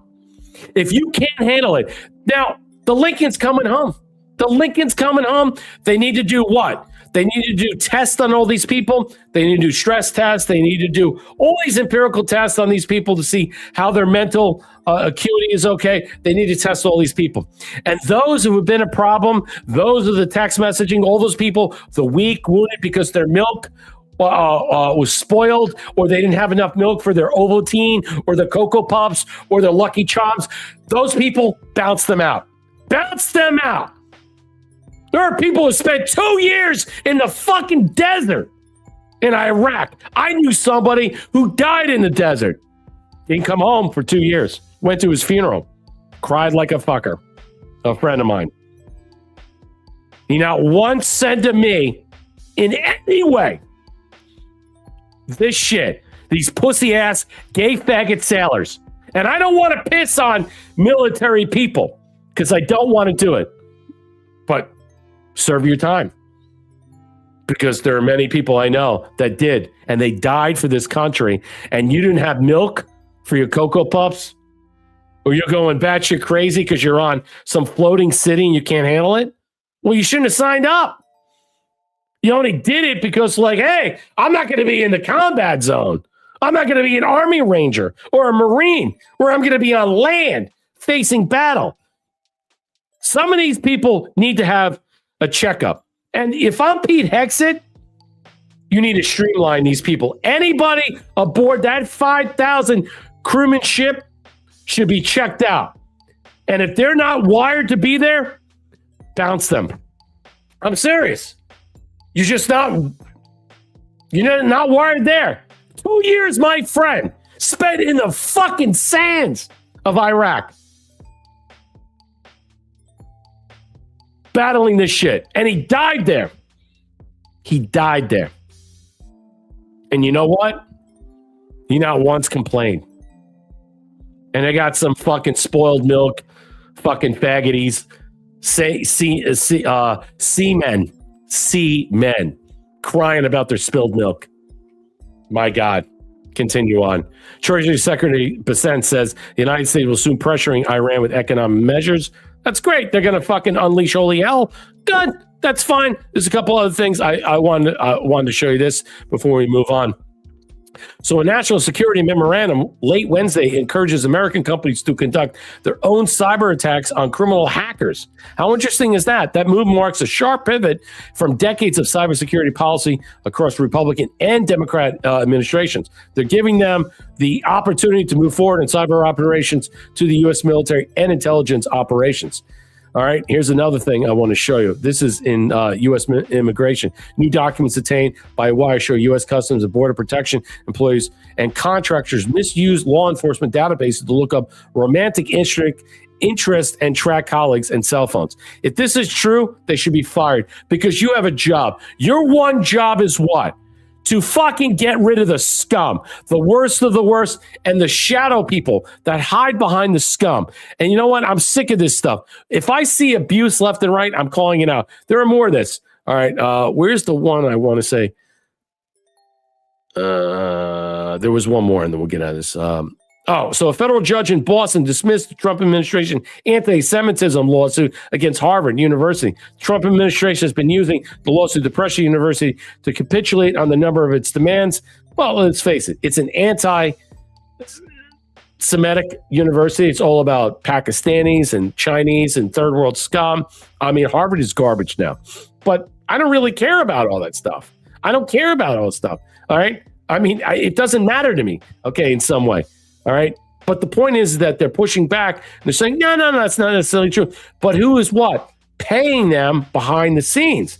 Who is the endowments are? Jews. So that's the point. That's the hypocrisy you got to consider. So on Thursday, U.S. Court of Appeals for the Fifth Circuit Court dismissed the case whose central question was, can President Trump use the Alien Enemies Act? Here we go. This is all being set up for September, an 18th century wartime law to deport people accused of belonging to a Venezuelan street gang. In September, a 3-judge panel ruled, no, the president cannot. That was last September. Since then, the case has been considered by the full court rather than addressing the central question. However, the court has dismissed the case on a legal technicality. He can now move forward as we enter into this September, ladies and gentlemen, as we are now going to enter into what they call the shit. We are going to enter the shit. It's going to be ugly. It's going to be nasty. And you know what? Get ready. Get ready. Enjoy it. Enjoy your what? Dirt slop. Either we're going to have an election or we're not. Now, the question is, does President Trump force their hand to shut down the elections? I believe so. I believe so. Or postpone it. Or pause it. Okay? I believe that's what's going to happen. Or improvise and say, hey, look, if we can't do it this way, we're going to do it this way. That is the third, and I think most, let's just say, salient argument, because with civil wars and world wars, they never shut down an election. So this has to be something far more, let's just say, prevailing and expansive and pervasive and grueling that is going to have to be done in some way. So I'm not necessarily here or there. It's somewhere in the middle that it has to take place. All right, let's get into, so President Trump, there's some odd things that are happening right now. I'll get to you, Allies. Just give me 1 second. I know you're there and you're great. So hold on a second.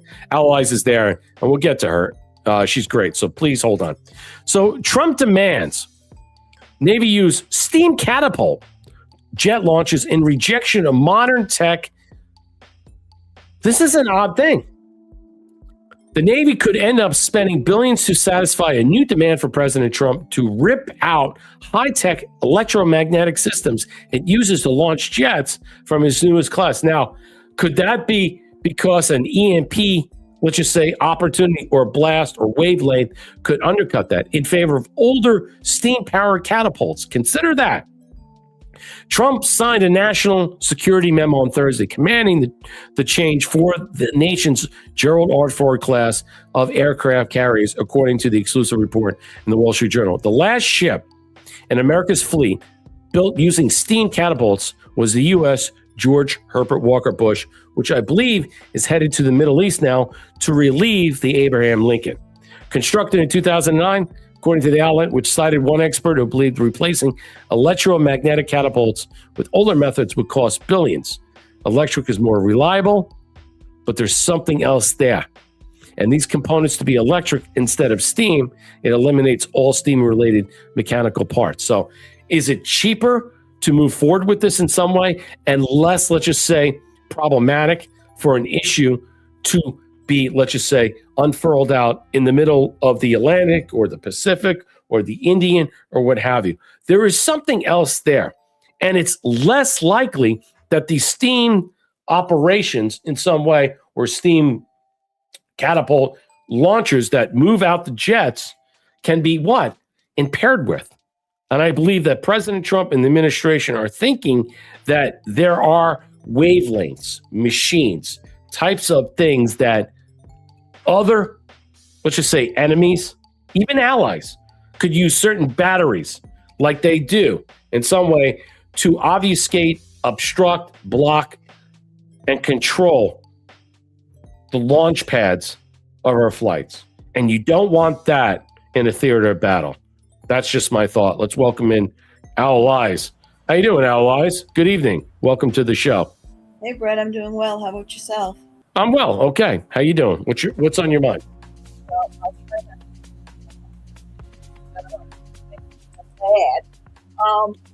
So you were just talking about them using steam. So how do they normally do it if they don't use steam to catapult? Well, what it says here, they're talking about electromagnetic catapults with older methods in reverse.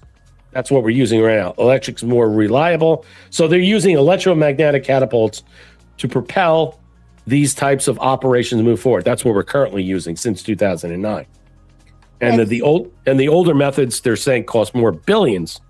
But are we suggesting, as Sean Joan, thank you for the cookie, an electric EMP? Is that possible to lay the foundation to block the opportunity to push these jets out there? Is that what they're saying? They're trying to, in some way, control this? Is that what it is? Because this is an odd discussion right now. Why go back when we're moving forward? But it seems to me that, again, the EMP discussion is on the table because if it's electric, right? I mean, it seemed like plausible, right? Unless it's some type of Achilles heel. Well, what I was wondering is, like years ago, they said that they were learning how to drive cars out of water and steam, and of course, where you didn't need gas. Right. I don't know. Have you heard anything about that? Well, here it is. We may be having a gas shortage. No, I mean, look, I don't know. I mean, I just thought this was an odd thing, and this was some of the top trending news. I mean, this is a very odd thing. I mean, we're moving forward in 21st, 22nd technology, and this just came up. And again, we talk about EAS, EMS, EMP, EMPs, and it says here the ship in the last ship was constructed was 2009, was the Bush ship, George Herbert Walker, that uses steam, and they're actually replacing the Abraham Lincoln that is now leaving that corridor. So I think that's odd. Are we to suggest in some way? How about this? How about I just throw this out there? Is it possible that Iran is using certain EMP technology that they're getting, that they've used on the Abraham Lincoln or many other ships in some way that we're not knowing about, that they're keeping this quiet, and that's why they're really leaving? It's not about you didn't have milk for your Ovaltine or your Cocoa Puffs or your Lucky Charms and all these other people that are, freaking out. I mean, what's your thoughts? I mean, there's something else there that's going on. I had another article, but what say you? I think they're trying to find other ways to use energy. Okay. Again, with the gas stuff, what I'm hearing is, you hear a lot of stuff, but I'm hearing that there may be a shortage of gas where I had read a couple weeks ago that I think it was American Airlines was not going to be flying to Europe until like after. I heard that too. Is that real? Is that true though? I mean, I saw a brief thing at it. I kind of glanced over it, but is that true? What I'm hearing is they have been delaying flights and canceling flights, and supposedly Europe is running out of gas. And then I know that. And then I heard that there possibly we could possibly have some sort of a gas shortage. I don't know but I'm just saying what I hear. I don't know if it's true or not. Mm-hmm. But I mean, because what I'm hearing is we may have to conserve our gas and our diesel and everything for our military. Right. And so let's go back to the border. So you were showing where they were doing these maneuvers at the border. Are they trying to keep us in or keep us out? That's what I said. They're keeping us in, not keeping us out. So then again, that means they're trying to contain us. And if they say there's a gas shortage, nobody's flying and nobody's right. If you have to have the gas for our military. Well, if you declare a national election emergency and then you list, remember, we're currently under 50 right now. And then you have President Trump's from his first term coincided that it's been, let's just say, re-upped in, his second term, which is the Biden term in some ways. So there are many different executive orders that are floating out here and currently what President Trump has done. So I think they're trying to keep us in, or keep the shadow people, I call them, the people in between that we don't know who they are, where they are, but they're going to come out of the shadows and they're going to unleash holy hell. The national election emergency that will take place before September 12th either will be re-upped, or he will just declare it and say, here you go, we'll extend it for another year. But what we're going to do is we'll extend it, and then we're going to broaden it all the way through and be more expansive when it comes to October and November. The other thing is that once they find out what that will be and how that will be, then they will unleash holy hell. All right, their minions and their principals and their particulars will be out there ready to run rapid fire, Louis. I think so. And get ready. I believe it will be kinetic. Will it be quashed? Yeah. 9, 10, maybe 12 city-state fiefdoms. Yeah, not everywhere, but it'll be enough that you will see it, and they will actually have to broadcast it from some emergency system because they want to cut the feed, because they don't want people seeing this, how it's quelled, because there might be shooting in the streets. And they don't probably want the American citizens seeing National Guard military doing what they need to do, or what they normally do, or what they actually do in real time. And I believe that is where we're going. The other thing is, if you don't want people making a run for it, if they're going to start out of the arrest, mm-hmm. and this is going to be global, and you don't want people making a run for it, then the person absolutely close down the airports. Yep, or the shrimps. Yeah, and there's a gas shortage, right? Yep. So that's an excuse right there too. So you're just seeing all this stuff start to come together. Now, the other thing that I'm really concerned about is all these fires. You know, what I'm hearing is a lot of these fires are being caused by dew weapons, because if you're looking at them out there in Washington State, Oregon, and I guess they got a bunch now out in Utah. There's a huge fire, I guess, on the California and Nevada area, that if you're looking at some of these fires, it looks like, you know, the homes are totally incinerated, but they still have green trees and grass around them. So it's the same thing they did in Lahaina and Malibu and in Paradise, all these other places that, you know, it's like they're going scorched earth right now, because if they think they're going to lose, they have nothing to lose to do whatever they have to do. So, I mean, and that's something we don't have any control over. No, I think it's going to be, I want to say thank you, everybody out there. I know you guys are, look, Alita says that makes sense. They're going to unleash holy hell. What she's basically saying, in the next several months, I would say from now until September 12th, where the re-up of the 2026 13848 from September 12th or September 8th, 2018 will be expansive. It'll be broadening with other executive orders. I think the other one is, I can't think of it. It's 14 something, 1424 something. There's another one that's in place. So when he puts this out there and how he expands it, look, once they are able to scuttle or shut down certain parameters regarding the election and then do this, then they will react. National Guard has already started to move into certain places, and then there we go. And then the game will be on. Darla, get the can you turn up the volume on the caller? How about I just turn off the music? So, okay, I'm going to turn off the music so our eyes can talk. They want to hear you, so I can't turn up her sound. So just speak up a little louder if you don't mind. They like you. Aloha, Mom, donate 300 gold pills, cleaning out my gold pills. Yeah, we enjoy the way you articulate it for me. Well, thank you. I appreciate it. I know everybody wanted me to go long. Yeah, someone said, suicide yourself. You go, what? Long. Can you self-immolate yourself live on there? Because you're going on way too long. You guys are funny. Super D gifted 300 gold pills. Hope everyone is good. We'll have to watch from the start, see what you guys talk about.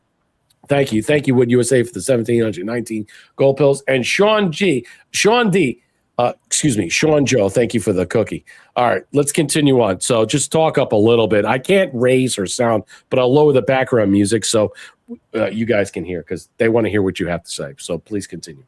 So what I'm hearing is the next 3 to 6 months is the most important right now. Mm-hmm. And what I'm hearing is if we do go without power, right, that you should have at least 2 months supply of water and food.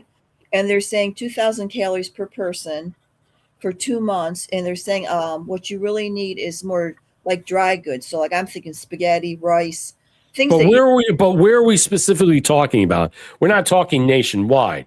We're talking territorial. I don't know. I mean, maybe it might be rotating. I mean, I hope it's not something. I don't know where you're located, and I'm not going to ask. But in Florida, I think we're okay. I don't necessarily think Florida is going to be a problem. There might be other areas that are adjacent to us that could be problematic, but I'm not really sure that Florida is going to be a problem where I'm at. Although, when I was in Palm Beach, it was different. Now I'm in Tampa. I have a different attitude about that, but I would think that 9 to 12 city-state fiefdoms. I don't know. I mean, you can name them. I mean, you can name them on your hand. I mean, I can. I used to have the list of 15. Yeah. And I know New Orleans was one. I don't Yep. remember anything in Florida. I think Atlanta, Mhm. Charlotte, North Mhm. Carolina, Absolutely. New York, Washington, Baltimore, Chicago, San Yep. Francisco, LA. Mhm. It's just the major hubs. You connect it to an airport. This is what I found. If you connect every major city to a hub, that's where it's at. That's where it is. And then you overlap it with the blue city, because you're saying that they have to cut down the airports. Now you connect it to, and then cut off the border. How do you cut off the border? You know what I'm saying? We never hear about Canada. We never hear about our western side of the border or our eastern side of the border in any way. You notice it's never been discussed. We don't even know what the fuck is going on over there. I tried to look into it, and there's no information about anything. We don't know what the parameters are about closing that down, shutting it down. And you got forests all over the place around there. I mean, there's going to be a lot of people that are going to be trying to dip out. Well, if they haven't dipped out now, then they're stuck here. That's my thing. So my question is, if they already know it's coming, why have they haven't dipped out? What is keeping them from dipping out? That's my point. Why stay here unless you know that you've been ankle braceleted or you have been booted or in some way that, let's just say, whatever your destination and your future ties are, it has to stay put in order to align with your, let's just say, your realization of where you're going in the future. You know what I'm saying? You can go to a noose or you can go to a prison for the rest of your life. Which one is it? That's what I'm trying to imply. A lot of them have underground bunkers. Mm-hmm. So if they do something crazy, they got all their stuff in these underground bunkers. And then I'm hearing a lot of the elites too, they're going like really south of the border, I guess down near the equator or something. I'm thinking Colombia or something and lower. Where they just had a massive fucking. I seen that. I mean, isn't it odd that Venezuela and Colombia, two countries that are changing their dynamics of moving away from a certain system, electing, like they're being punished. Yeah, that's what it seems like to me. They do something good, and then the deep state responds, and I hear they can hit the fault lines with EMPs. Yeah. Give the fault line just enough of a little shove to get it to do the earthquakes. And then I'm hearing if there is no aftershocks after the earthquakes, then it means it was caused by like an EMP or something like that. And there's like I guess they call it the ring of fire. And so what I'm hearing, like California, I'm hearing mostly Southern California might have an earthquake, but of course they've been saying that for decades. I'm not really, you know what? I'm not attuned to that in some way. Let me just read this. I just want to cover this briefly because we got time. This was my discussion, the impetus about what I talked about people bitching and moaning about them, with what happened with the World War II memorial. And you have these sailors, supposedly they're making arguments that there's a lot of sailors that committed suicide because they've been there too long. So this guy says, Steve, he says he's a Navy veteran. He goes, one sailor reported complaint. He goes, look, I'm getting tired of hearing the portraying of sailors as victims because of conditions aboard a ship, and it's a lot more expansive because of their families and the media, and it seems to come as a handful of disgruntled sailors amplified by families back home. One sailor reported complaining, we haven't had milk in months, and I was making a joke. Well, you didn't have milk for your Lucky Charms, your Cocoa Pops, or your Ovaltine. I mean, who are you fucking crying to? Milk, powdered eggs. Those are the infamous death pillows, ravioli. Nothing promised you the Marriott. What I'm trying to say is you signed up for this. There are many people I knew, especially one friend, who lost their life in Iraq, who suffered greatly, who wrote to me, who died, never once complained. I don't want to hear about these gay, faggoty seamen overseas because they didn't get their fucking milk for the Cocoa Pops or the Choco Pops. Fuck them. And you know what? The military should pull them. They should be what? Done. Thrown out. Thrown out. They should be what? In some way, have some fucking military, they should start examining the mental health of these people and say, are they conducive enough to continue on with who they are? And if they're not, they need to be discharged mentally. I'm not saying throw them out to the wolves and completely discharge them for committing crimes. What I'm saying is that if they are unfit to serve in these types of scenarios, then they should be medically discharged and move on. That is my suggestion. And to those who spend their time complaining, suck it up, do your job. What Lincoln and her task force are accomplishing at the sea may mean fewer Marines to go to shore to die, to crawl through the sand and dodge bullets. That's my point. And I think that a lot of this stuff, allies, really bothers me because I had a good friend and I have family that have served in the military on many different fronts and battles. And then you got a bunch of fucking seamen, crime, whatever bitches moaning about spilled milk because their Ovaltine and their Cocoa Puffs and their Count Chocula are not being fixed enough for what they need. I mean, it's just a joke. I mean, look, I'm not going to haunt these people for them serving 7-8 months on I can't equivocate what they're going through. And so what I'm saying is my only argument is about them.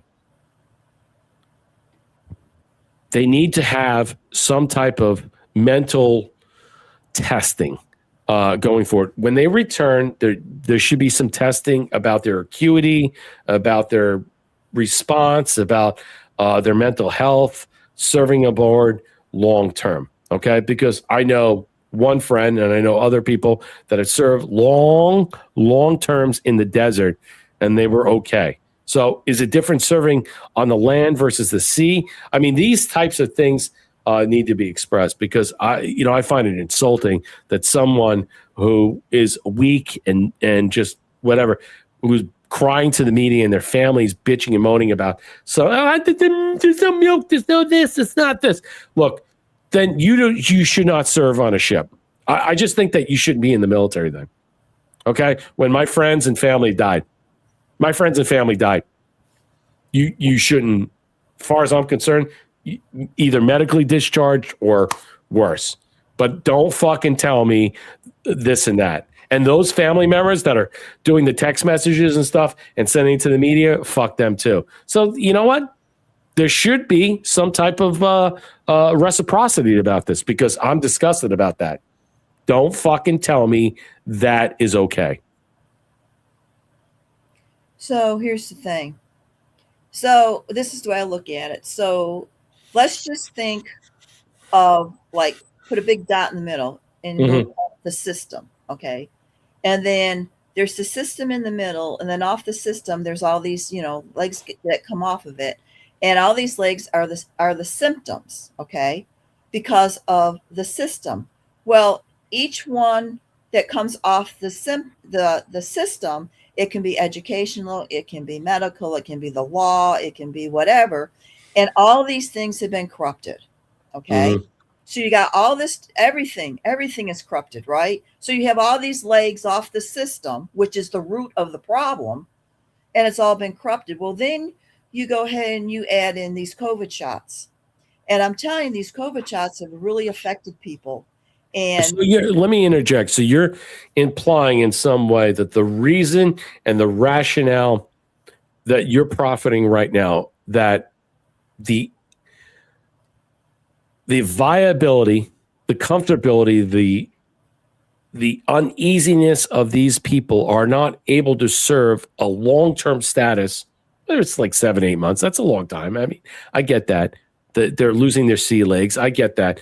But they're saying that there are other reasons, other particulars that are involved that we need to mentally and physically and scientifically digest to look at these types of people, whether on a submarine.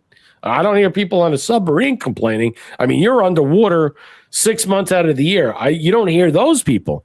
You just hear someone on a fucking carrier. Okay? So what's the difference?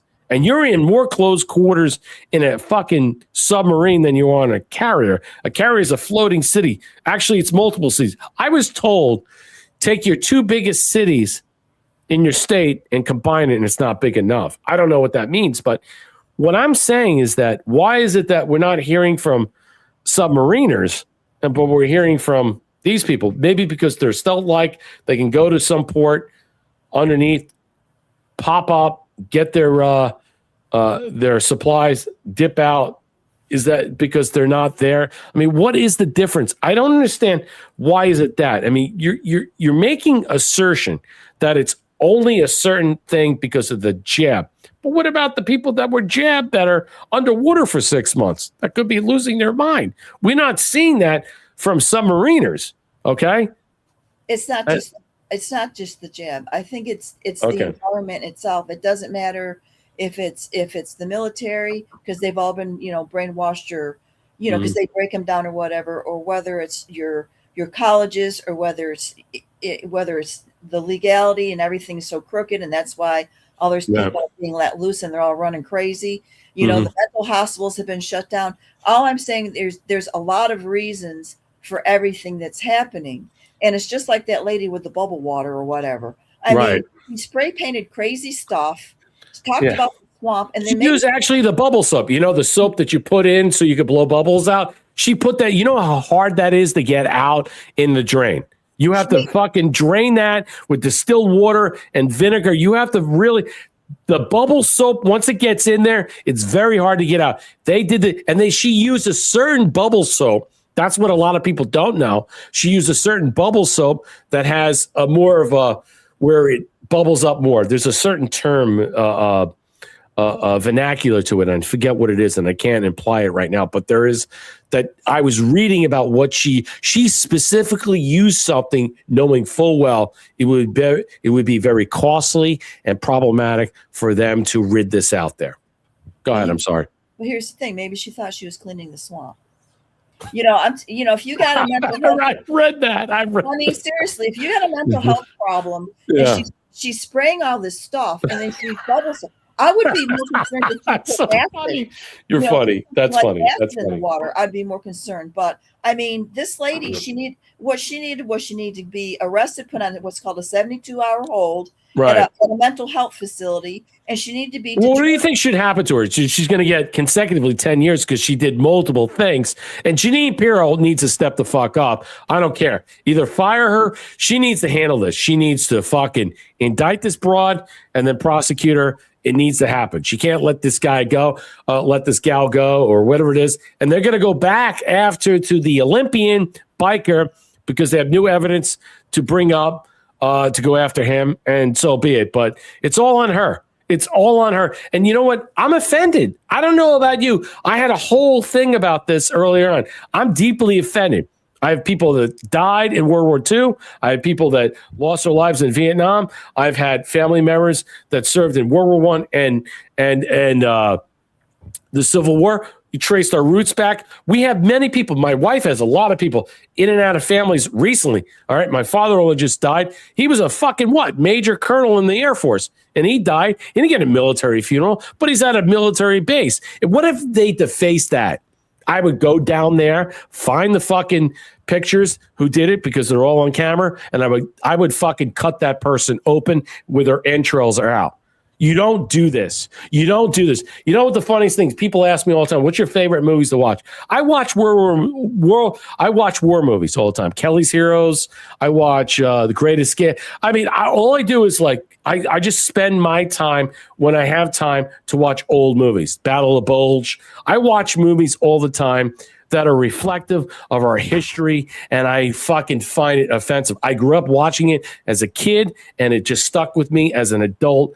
That's all I watch. I don't care about all this stuff. I do like mysteries and other things, but I just, you know what really bothers me so much, and what I understand is spending time with before my father-in-law died, is that we used to spend time laughing at Kerry's Heroes and all these other things, and to see this disrespected, it really, really goats me. And I'm just like, hang this broad now. Set her up as a piñata or open the back door for all the illegals to have fun with her. Because either way, I'm over it. Something has to give. I'm done with this shit.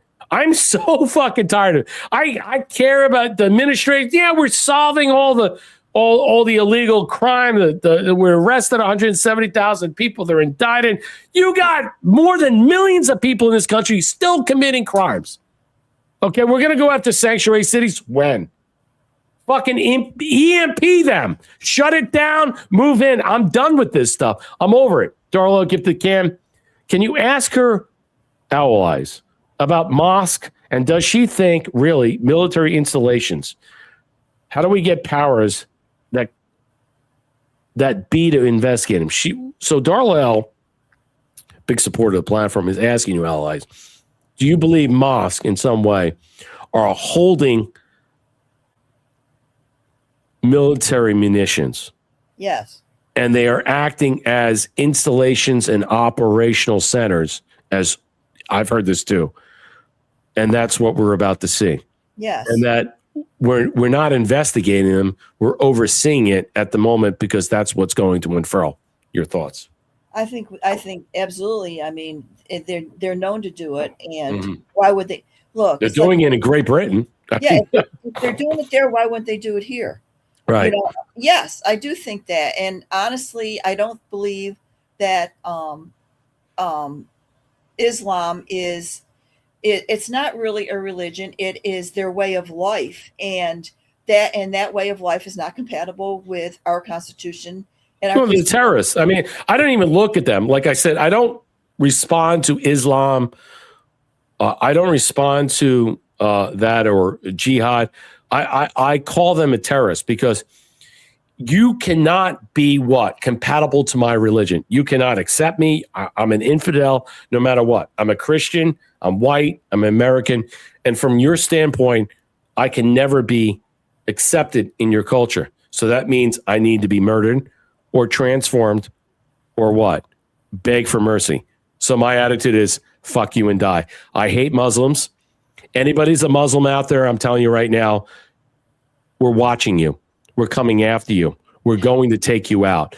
Every fucking Muslim out there that extends to Sharia law, that believes that their fake God, their golden God, or their pedophile God, or whatever, we're coming for you. You want this war here? Get ready. Get ready. Got no problem taking you out with illegal criminal alien scum, a third world scumbags. Got no problem with that. You fit right in. You look like exactly they are, brown and black. So I don't need a crayon and some beard coloring to fix who you are. You are just purposely poised to be taken out. Dearborn, Michigan, just drop a bomb on it. I mean, it's over. I mean, let's go. I mean, if anybody thinks we're not going to have a kinetic war in this country right now before this election, good luck to you. It's not only that I don't think it's not going to happen. I'm praying for it. I am praying for it like they pray for jihad. You know why I'm praying for it? It's the only way we solve our problem. It's the only way. Get it out in the open. That's what I say. So here's the thing. So Muslims, there are some that are Christians. Okay. Some, not all. Right. And what is the percentage in Dearborn, Michigan? Well, let's see. They're marching in the street, saying "Death to America," and this there is you go. Now. So that's the difference. Those are the we're ones Houston, that come here and they want to conquer this country. Now there are some that's come here and they do want to like become Americanized. I mean, years and Syrians. years. When I was like 12 years old, one of my best friends was Muslim, and they were very Americanized. They took American names. They, you know, but did they read the Quran? They did read the Quran, and they did, you know, they had their Egyptian. They were from Egypt. They had Egyptian food and everything, and it was really good. And but they were not militant. But these ones that are coming here purposely to not assimilate with us and to have their own concaves and to, you know, to take down this country, which is what's been going on. And this is really accelerated during Obama. Obama was the one who started bringing all these militants in. Okay. But I'm not going to just say all Muslims are bad, because some Muslims are even Christians. I'm not implying that. What I'm saying is that simply is that how do you proffer a certain scenario of people that want to assimilate and the people who don't? You cannot. That's the problem. It's hard. I mean, it's hard. Look at the Somalis. They have not assimilated. They have basically afforded themselves to the luxury through the apparatuses of other people of entangling them into massive fraud. So what I'm saying is that I don't know what the percentage of Muslims, whatever you want to fucking call them, in Dearborn are criminal-esque. There might be some decent people, whatever. We just don't know because we haven't seen it yet. We haven't seen what's going on in Texas. We got a problem in Tampa. There are other things that they're setting up shop. And I'm not waiting, as Darla L is pointing out, all right, for this. Because as she is stating, I remember in 1993 what they did to the Branch Davidians, the ATF and the FBI. They murdered Christians. They burned down. They killed 93 women and children. They shot up because they killed because they were holding guns. When are we going to go into mosque with real law enforcement paperwork to say, hey, look, we want to search the stuff. When are we going to do it? And let's see the pushback. And if they shoot at us, they kill us, are you going to burn down a mosque? See, my point is as simply as that, why isn't it as easily and comfortable as they do to Christians? I don't care. I don't assimilate. You know what? I don't even want you to assimilate. You know what? I just want to show who you are so it's easy to take you out.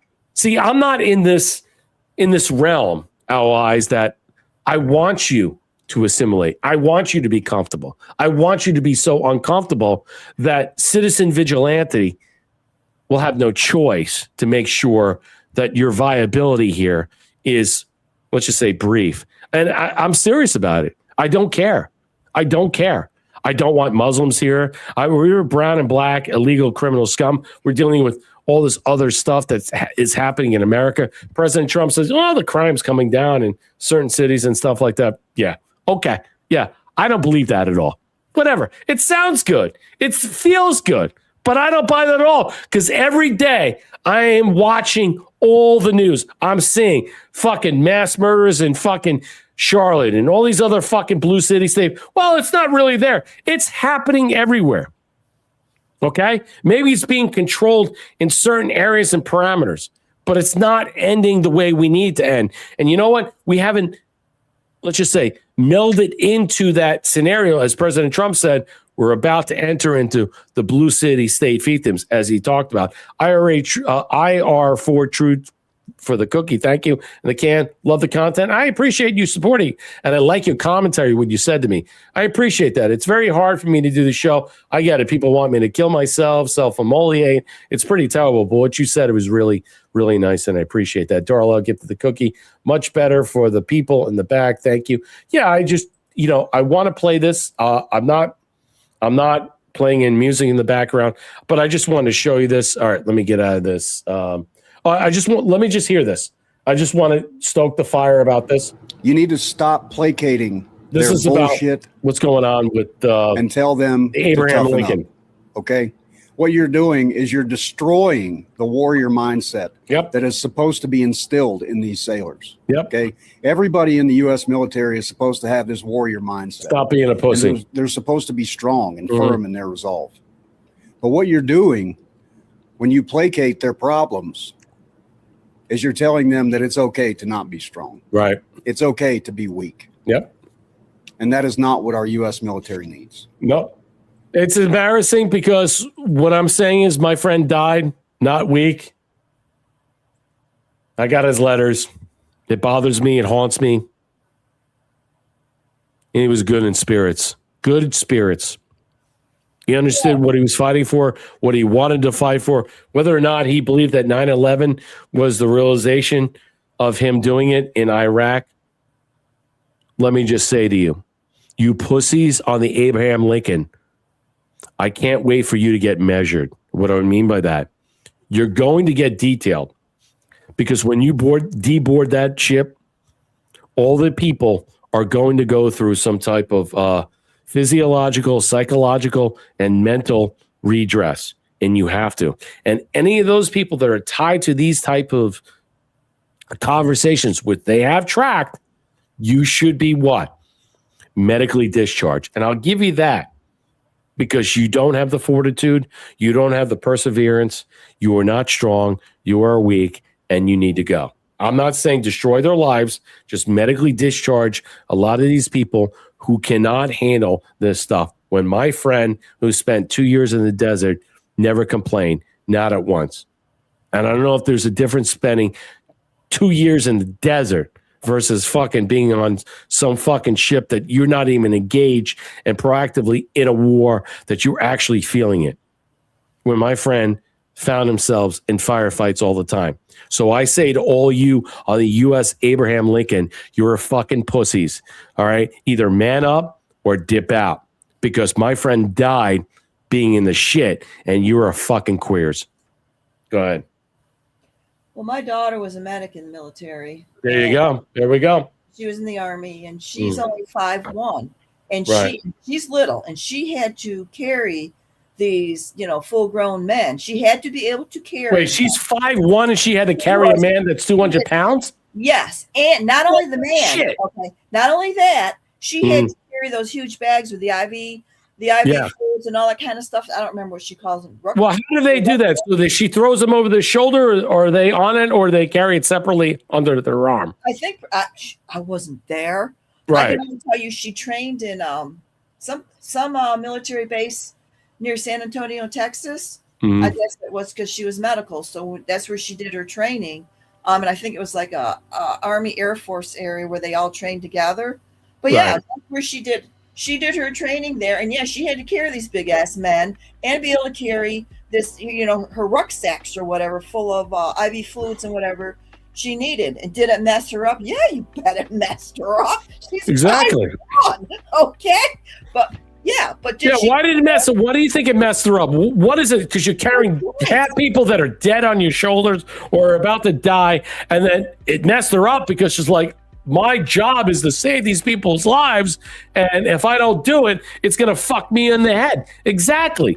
And then you got pussies on the fucking Abraham Lincoln worried about their Cocoa Pops and their Ovaltine because there's no milk because it's spoiled, or they got rotten meat, and they can't just deal with it.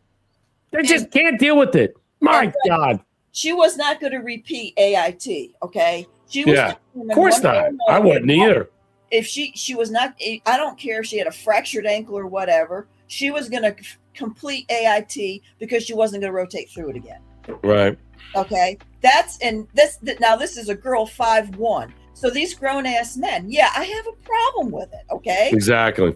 But I'm just saying that, as a whole, we have so many problems in this country. Mhm. And everybody has got to be ready for whatever's getting ready to jump off. Well, that's my point. And I'm going to show you something else from Cynical Pubulist, but he makes a great point. Thea, thank you for the 300 gold pills. Hogleg 71, again, great call. Everybody loves ROIs. I know. So do I. Get to the cookie. We actually have a great communication. I know, because some of you guys said in Rumble, like, is she going to call in? I'm like, she does. There you go. They like our conversation. They just like the back and forth. Darla, gifted the can. ROIs has wise eyes.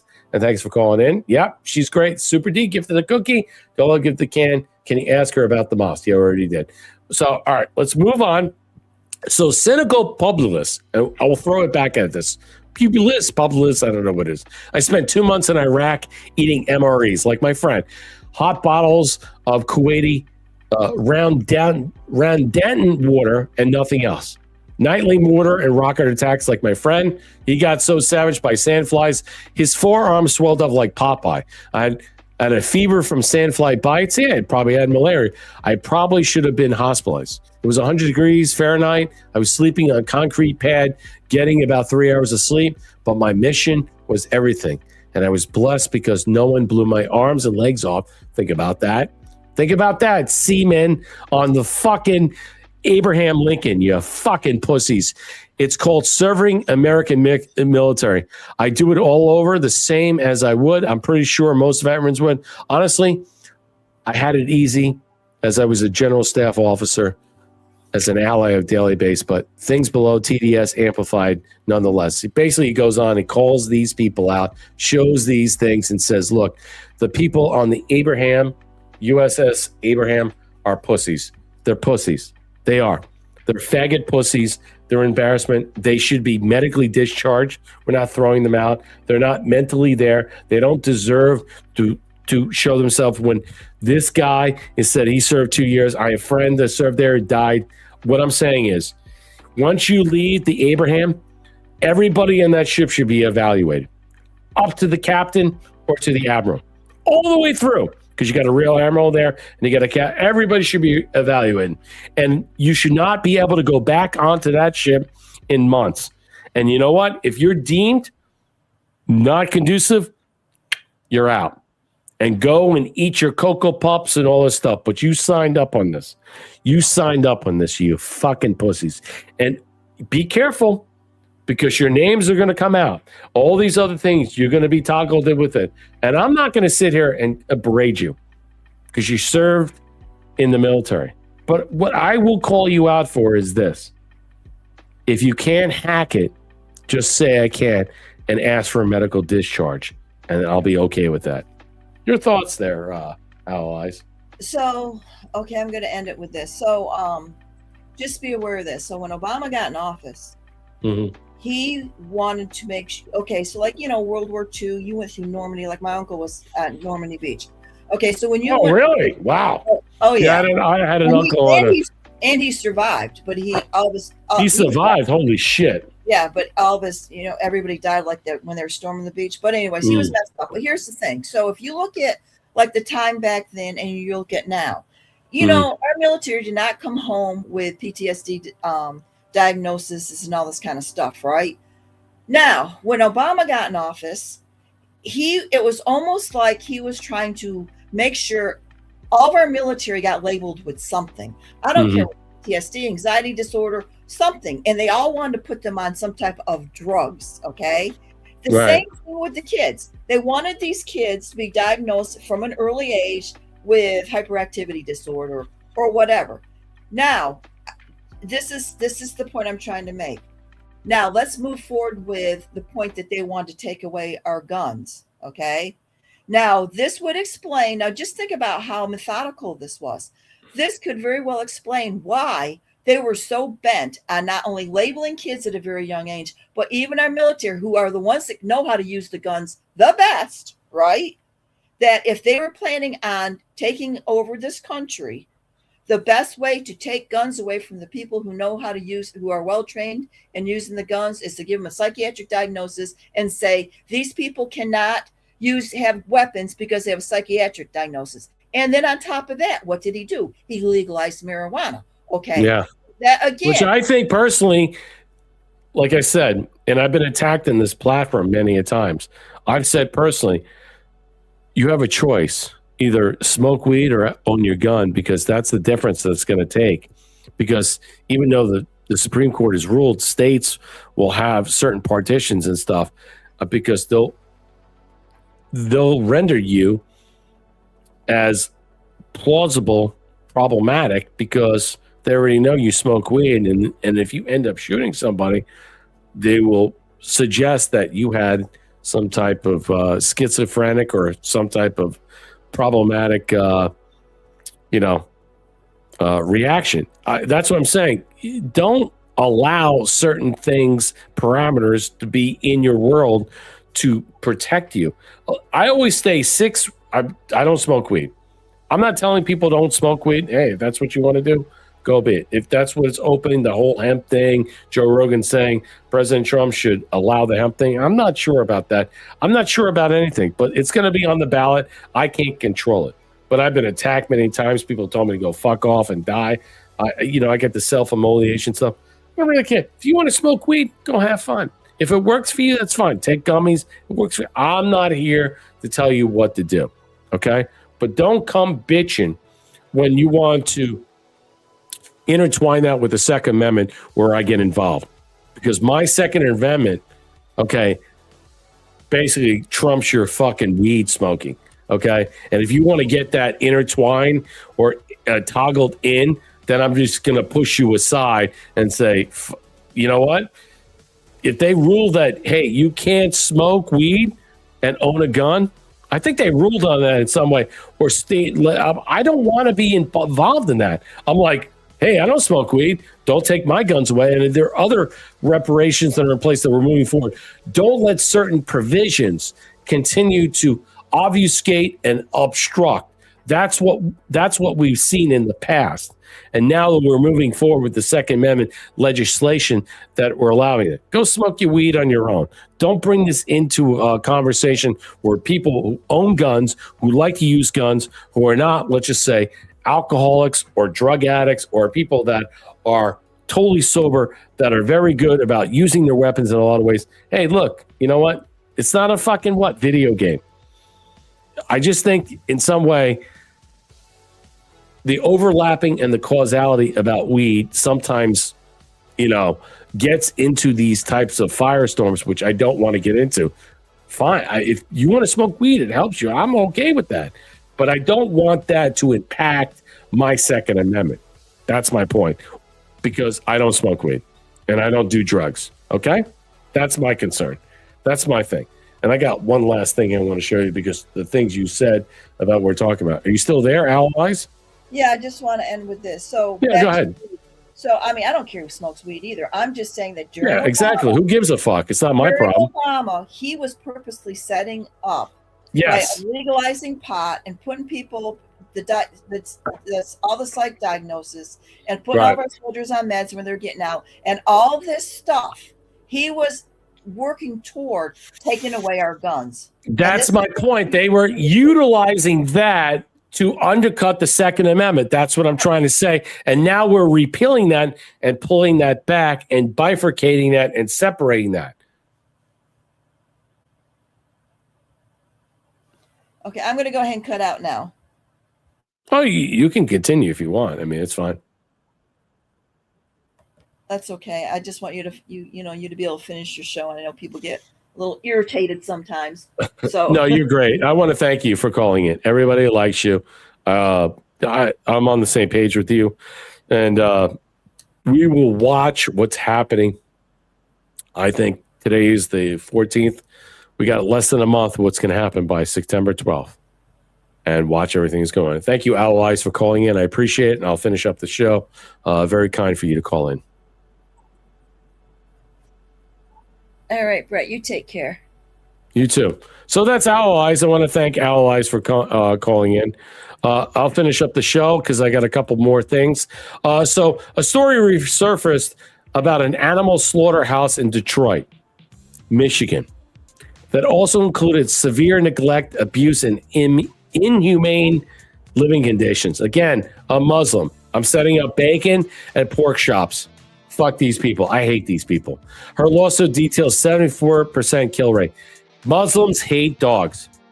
They hate dogs and cats. They're killing them, fed on top feces. Listen, these people are garbage humans. Garbage humans. If you kill animals, you euthanize animals, you are Michael Myers. I look at Muslims now like this guy. He's a demon. And what do we do with demons? We got to take them all. We got to decapitate them. We got to make sure this guy doesn't have an opportunity to move forward. He hides in the shadows. At the time of the facility operated on the health department director, Abdul Asiad, the current Democrat candidate in the Senate. His lawsuit details 74% cure rate. Why are you not sure? Why are you not surprised? Muslim scum kill your dogs. oversaw Detroit's animal shelter when it operated with a 74% kill rate, with conditions that whistleblowers described as a slaughterhouse, including feces and urine backing up into kennels, plus rats and cockroaches. The city paid $63,000 to settle a related lawsuit, all while Muhammad El Said's health department was watching over operations. The high kill rate and horrid conditions were documented around 2015. Muhammad El Said served as executive director and health officer of the Detroit Health Department from late August of 2015 until mid-February 2017. Former animal control officer Brittany Roberts filed a whistleblower lawsuit in late 2015 after she said she was fired for raising some alarms. She said drains were clogged, so feces and urine flooded kennels and contaminated food that was served on the floor. The shelter was infested with rats and cockroaches. Dogs were confined in undersized cages without exercise. Animals were neglected until they died rather than properly euthanized. My and God. Staff routinely failed to scan microchips that could reunite pets with owners. Roberts and advocates called the operation a... I'm done. We're going long. You guys wanted to go long. You wanted to go long. You want to be here? We're going to be here. Fuck that guy. That guy needs to be beheaded. We need to execute him like ISIS executed Europeans, American citizens, and other people. He should watch his back. El Sayed, watch your back. You're a dead man walking. In fact, I will say right now, you are what President Trump calls Madami, central casting. You are perfectly placed to disrupt, destroy, and basically blow up the narrative. So you're going to do it on your own. Either way, how ugly it looks, how disgusting it looks, it's real it is. But it doesn't mean I don't want to take my shots. Doesn't mean I don't want to take this motherfucker out for what he did to animals. And remember, what did we learn in the past, in our future history context of understanding what? Super predators and monsters and horror movie, let's just say fanatics. The people that kill what? Dogs, animals, cats, and other things are led to a depraved life that will ultimately lead to what? Killing humans.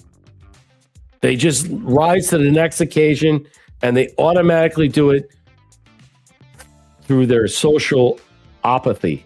They just move forward. They don't have any, they don't have any empathy or sympathy. They just continue to move forward and stuff.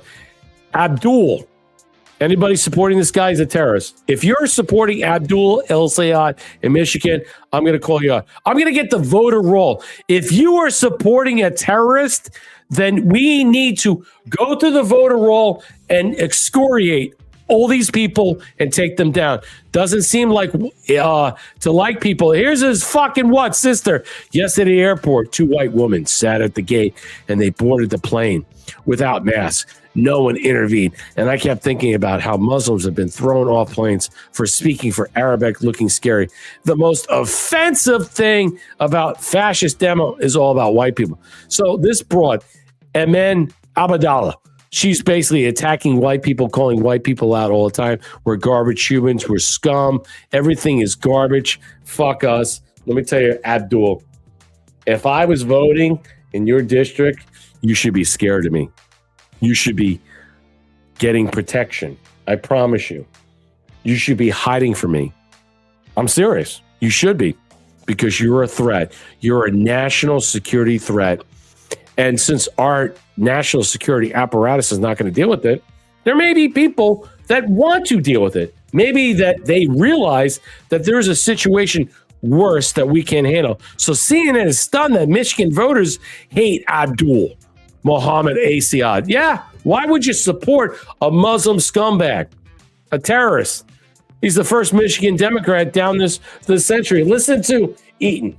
Listen to this guy. poll, Rogers is actually up by 4 points. He's up by 4 points. He's up 4 points. But a Republican is ahead in Michigan. And why? Why? What is going on? Look among independents. Rogers actually leads by 5. This is extremely unusual because across the political map, as I was looking at these different Fox News clips, I couldn't find another example where the Republican was actually leading among independents. And it turns out that candidate quality may in fact matter, at least in terms of how voters see it, because in this same poll, the Democratic candidate for governor was ahead. So this is unique to the Senate race. Wow. It's quite a troubling result for Democrats and quite a heartening one for Republicans. All right, so we're going to move on. All right, I got to get into Candace, and then we're going to dip out because we're over our time. And I'm going to kill the music. I know some people are like, shut the fucking music. People are half asleep in Michigan. All right, we're going to get into the Candace stuff. And let me say this, because I have a whole thing about the Candace stuff. The sad part of this whole facilitation, orchestration, and enabling, the furtherance of who's the biggest show. Let me say that. On the block, Candace or Andrew Wilson. I don't know who that guy is. Not only I could care less, but this has become a distraction. Such a disturbance in the force. A running interference with what? Untold madness and hysteria. Robinson defense is already prepared to what? Request for the death penalty to be removed off the table because the judge is going to move forward that there's enough evidence with the case. And they will concede to life in prison without parole. But this has become intrusive.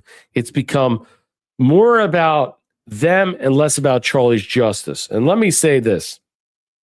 The debate that turned Charlie Kirk's murder into content creations, 300,000 stakes, 3+ hours of gotchas, foot shaking, interruptions, and scorekeeping over overwhelming evidence versus the patsy. Justice requires forensic transparency, chain of custody, scrutiny, and what? A clean trial. Not a what? Some viral spectacle of or team loyalty building. That's what we saw. Once the body is buried, the cameras stay rolling. The truth becomes secondary to any engagement. The real work is quieter and less pragmatic. And I think in some way, what we've seen, what we have endured, what we have witnessed about this whole thing about Charlie Kirk, he has not gotten in any way some semblance of peace. And we are sitting here fighting over douchebags that want to be our overlords of explaining the reality of who's really guilty versus not. When Tyler Robinson and his attorneys have already capitulated, and now we're here trying to find out who's the bigger show. Who's the bigger show? Here it is. The Candace Owens versus Andrew Wilson debate. I'm showing you. This is the last part of our show. We were going along. You guys said you wanted to. I don't want to hear you bitching. Casey Snowman, thank you for the can.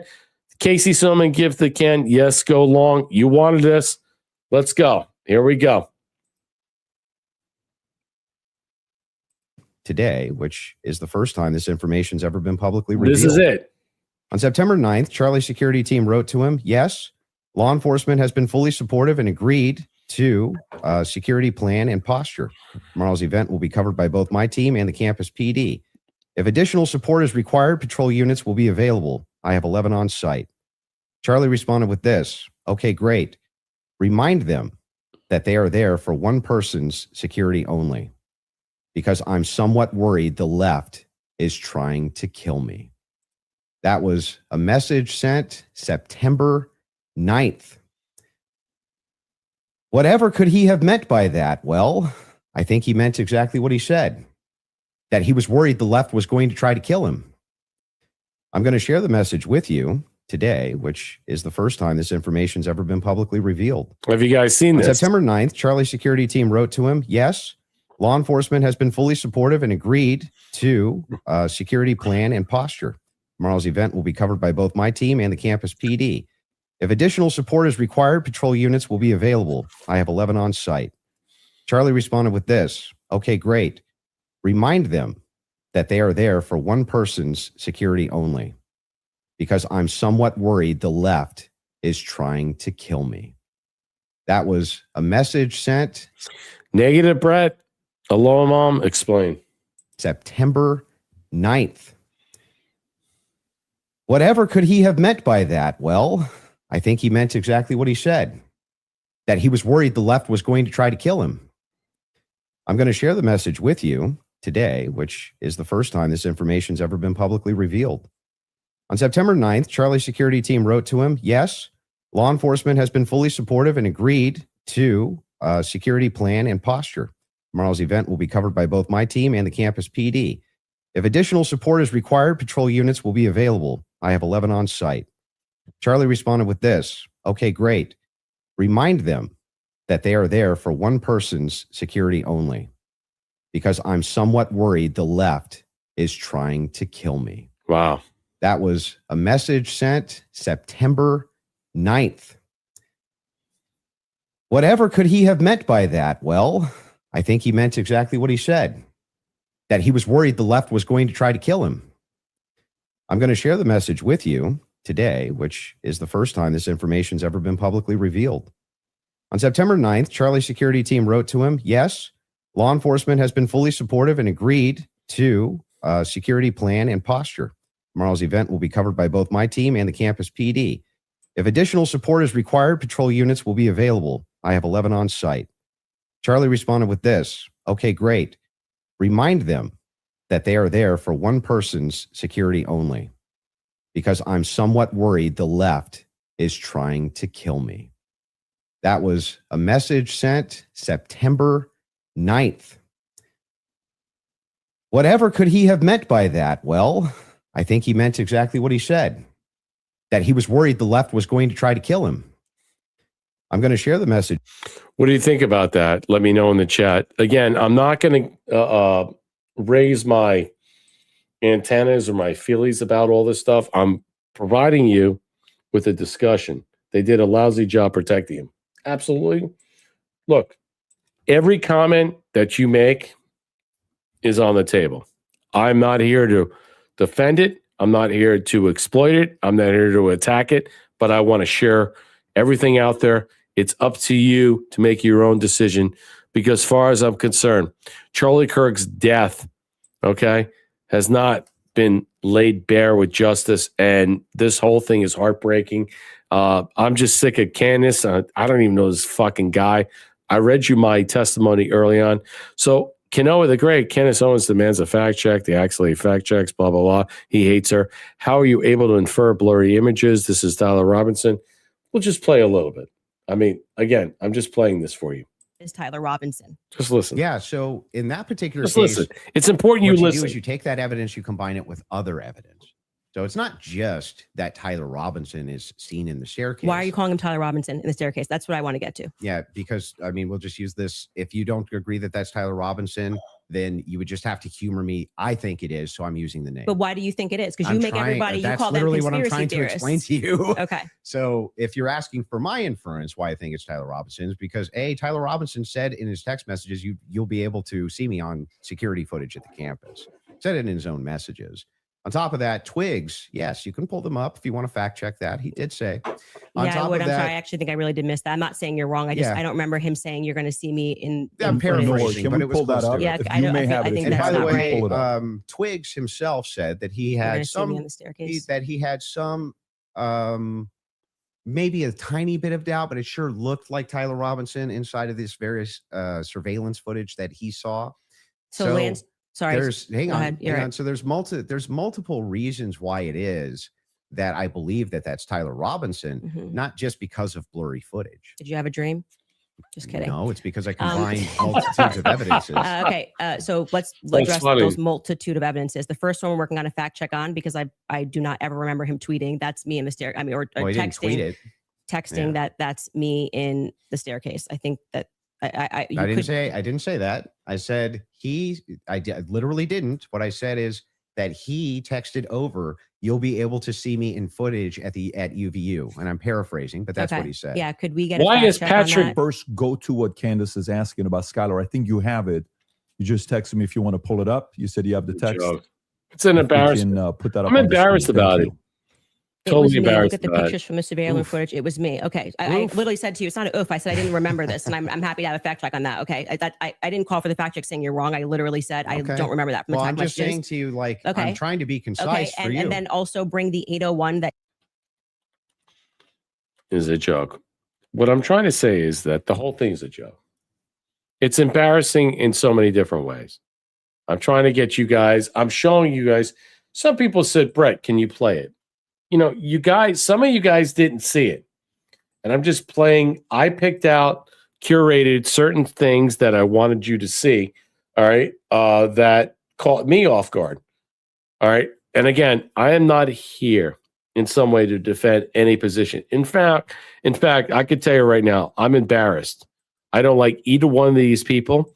And I find the whole thing obnoxious, disgusting, embarrassing, and let's just say saddening in some way.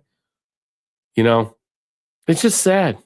The whole thing is sad. Just out of curiosity, are you between 0 and 100? What is the likelihood you think Tyler Robinson shot Charlie Kirk? Here we go. Now we get into more stuff. Just out of curiosity, are you between 0 to 100? What is the likelihood that you think Tyler Robinson shot Charlie Kirk and killed him? Based on the evidence right now, I don't know. I'd say 75, 85%. Candace?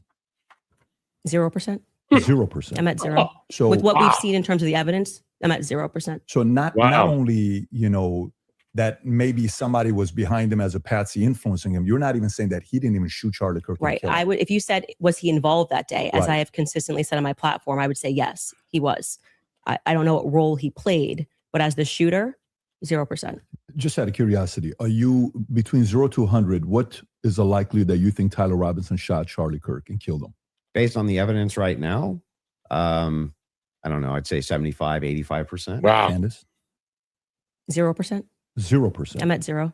That's amazing. What's your thoughts about what you think in some way? Now, I'm playing this for you guys because I promised you the end because, you know, Allies called in and she's always great when she calls in and she wanted to dip out because I had more to play because I said I wanted to finish this. I wanted to finish this up because I wanted you to understand my discussion about what I'm talking about and stuff. This is about what I was saying about canonizing the left and excusing bad behavior and not redressing grievances. This will end with this. Does anybody believe?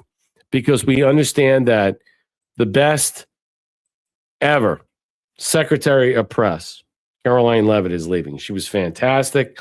It's going to be hard to replace her. She was in the Trump administration, in the orbit of that. She's the best. She beats Kelly McInerney and the governor from Arkansas, who I did like. I did like her because she got drummed left and right, but she was there. But this broad, in some way, nailed it. And here we are.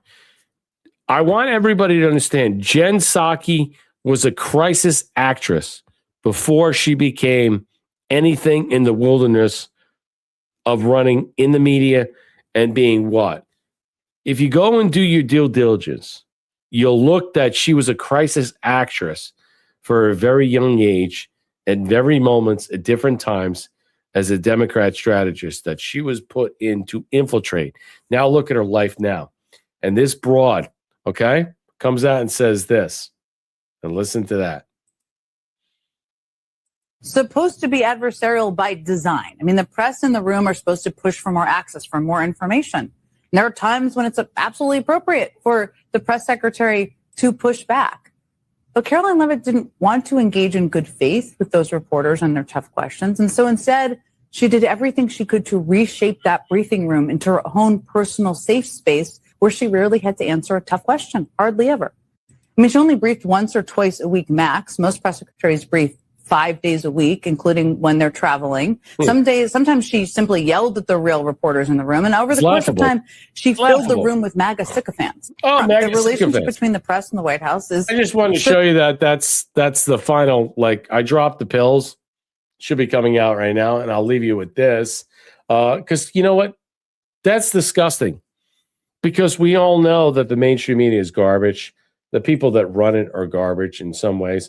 And I just wanted to show you that it's embarrassing. I'm just sick of it.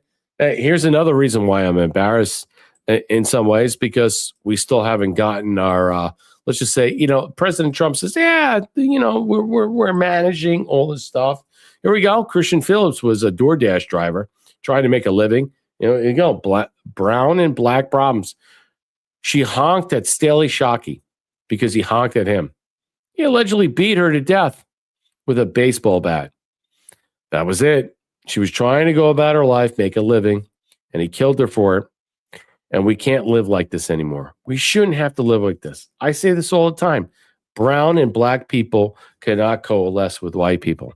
They hate us, and I hate them. And I don't want to be a part of them.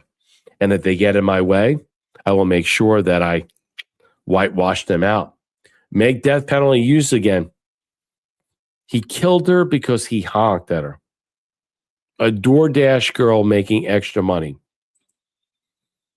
And you wonder why I am the way I am, of how I feel about brown and black people. Third world scum, maybe legal citizens that shouldn't be legal. And we are on an island to fend for ourselves when Trump says, yeah, the crime rate's coming down and everything is good. Yeah, okay. Is that crime rate factor in brown and black against white? Does that crime rate factor in illegal criminal alien scum against white people? Probably not. I know states don't do it. I love Trump and the administration, but don't jerk me off. Don't fucking jerk me off. And don't sick dilly after me for his fucking memes to attack me. Fuck him. Let me tell you something right now. Call this out what it is. Let's be real. It's not as real as you think it is. But let's face it. Crime is rampant and it's happening. Maybe it's come down in certain sectors of the population of city centers, but it doesn't mean it's going away. These people are scum.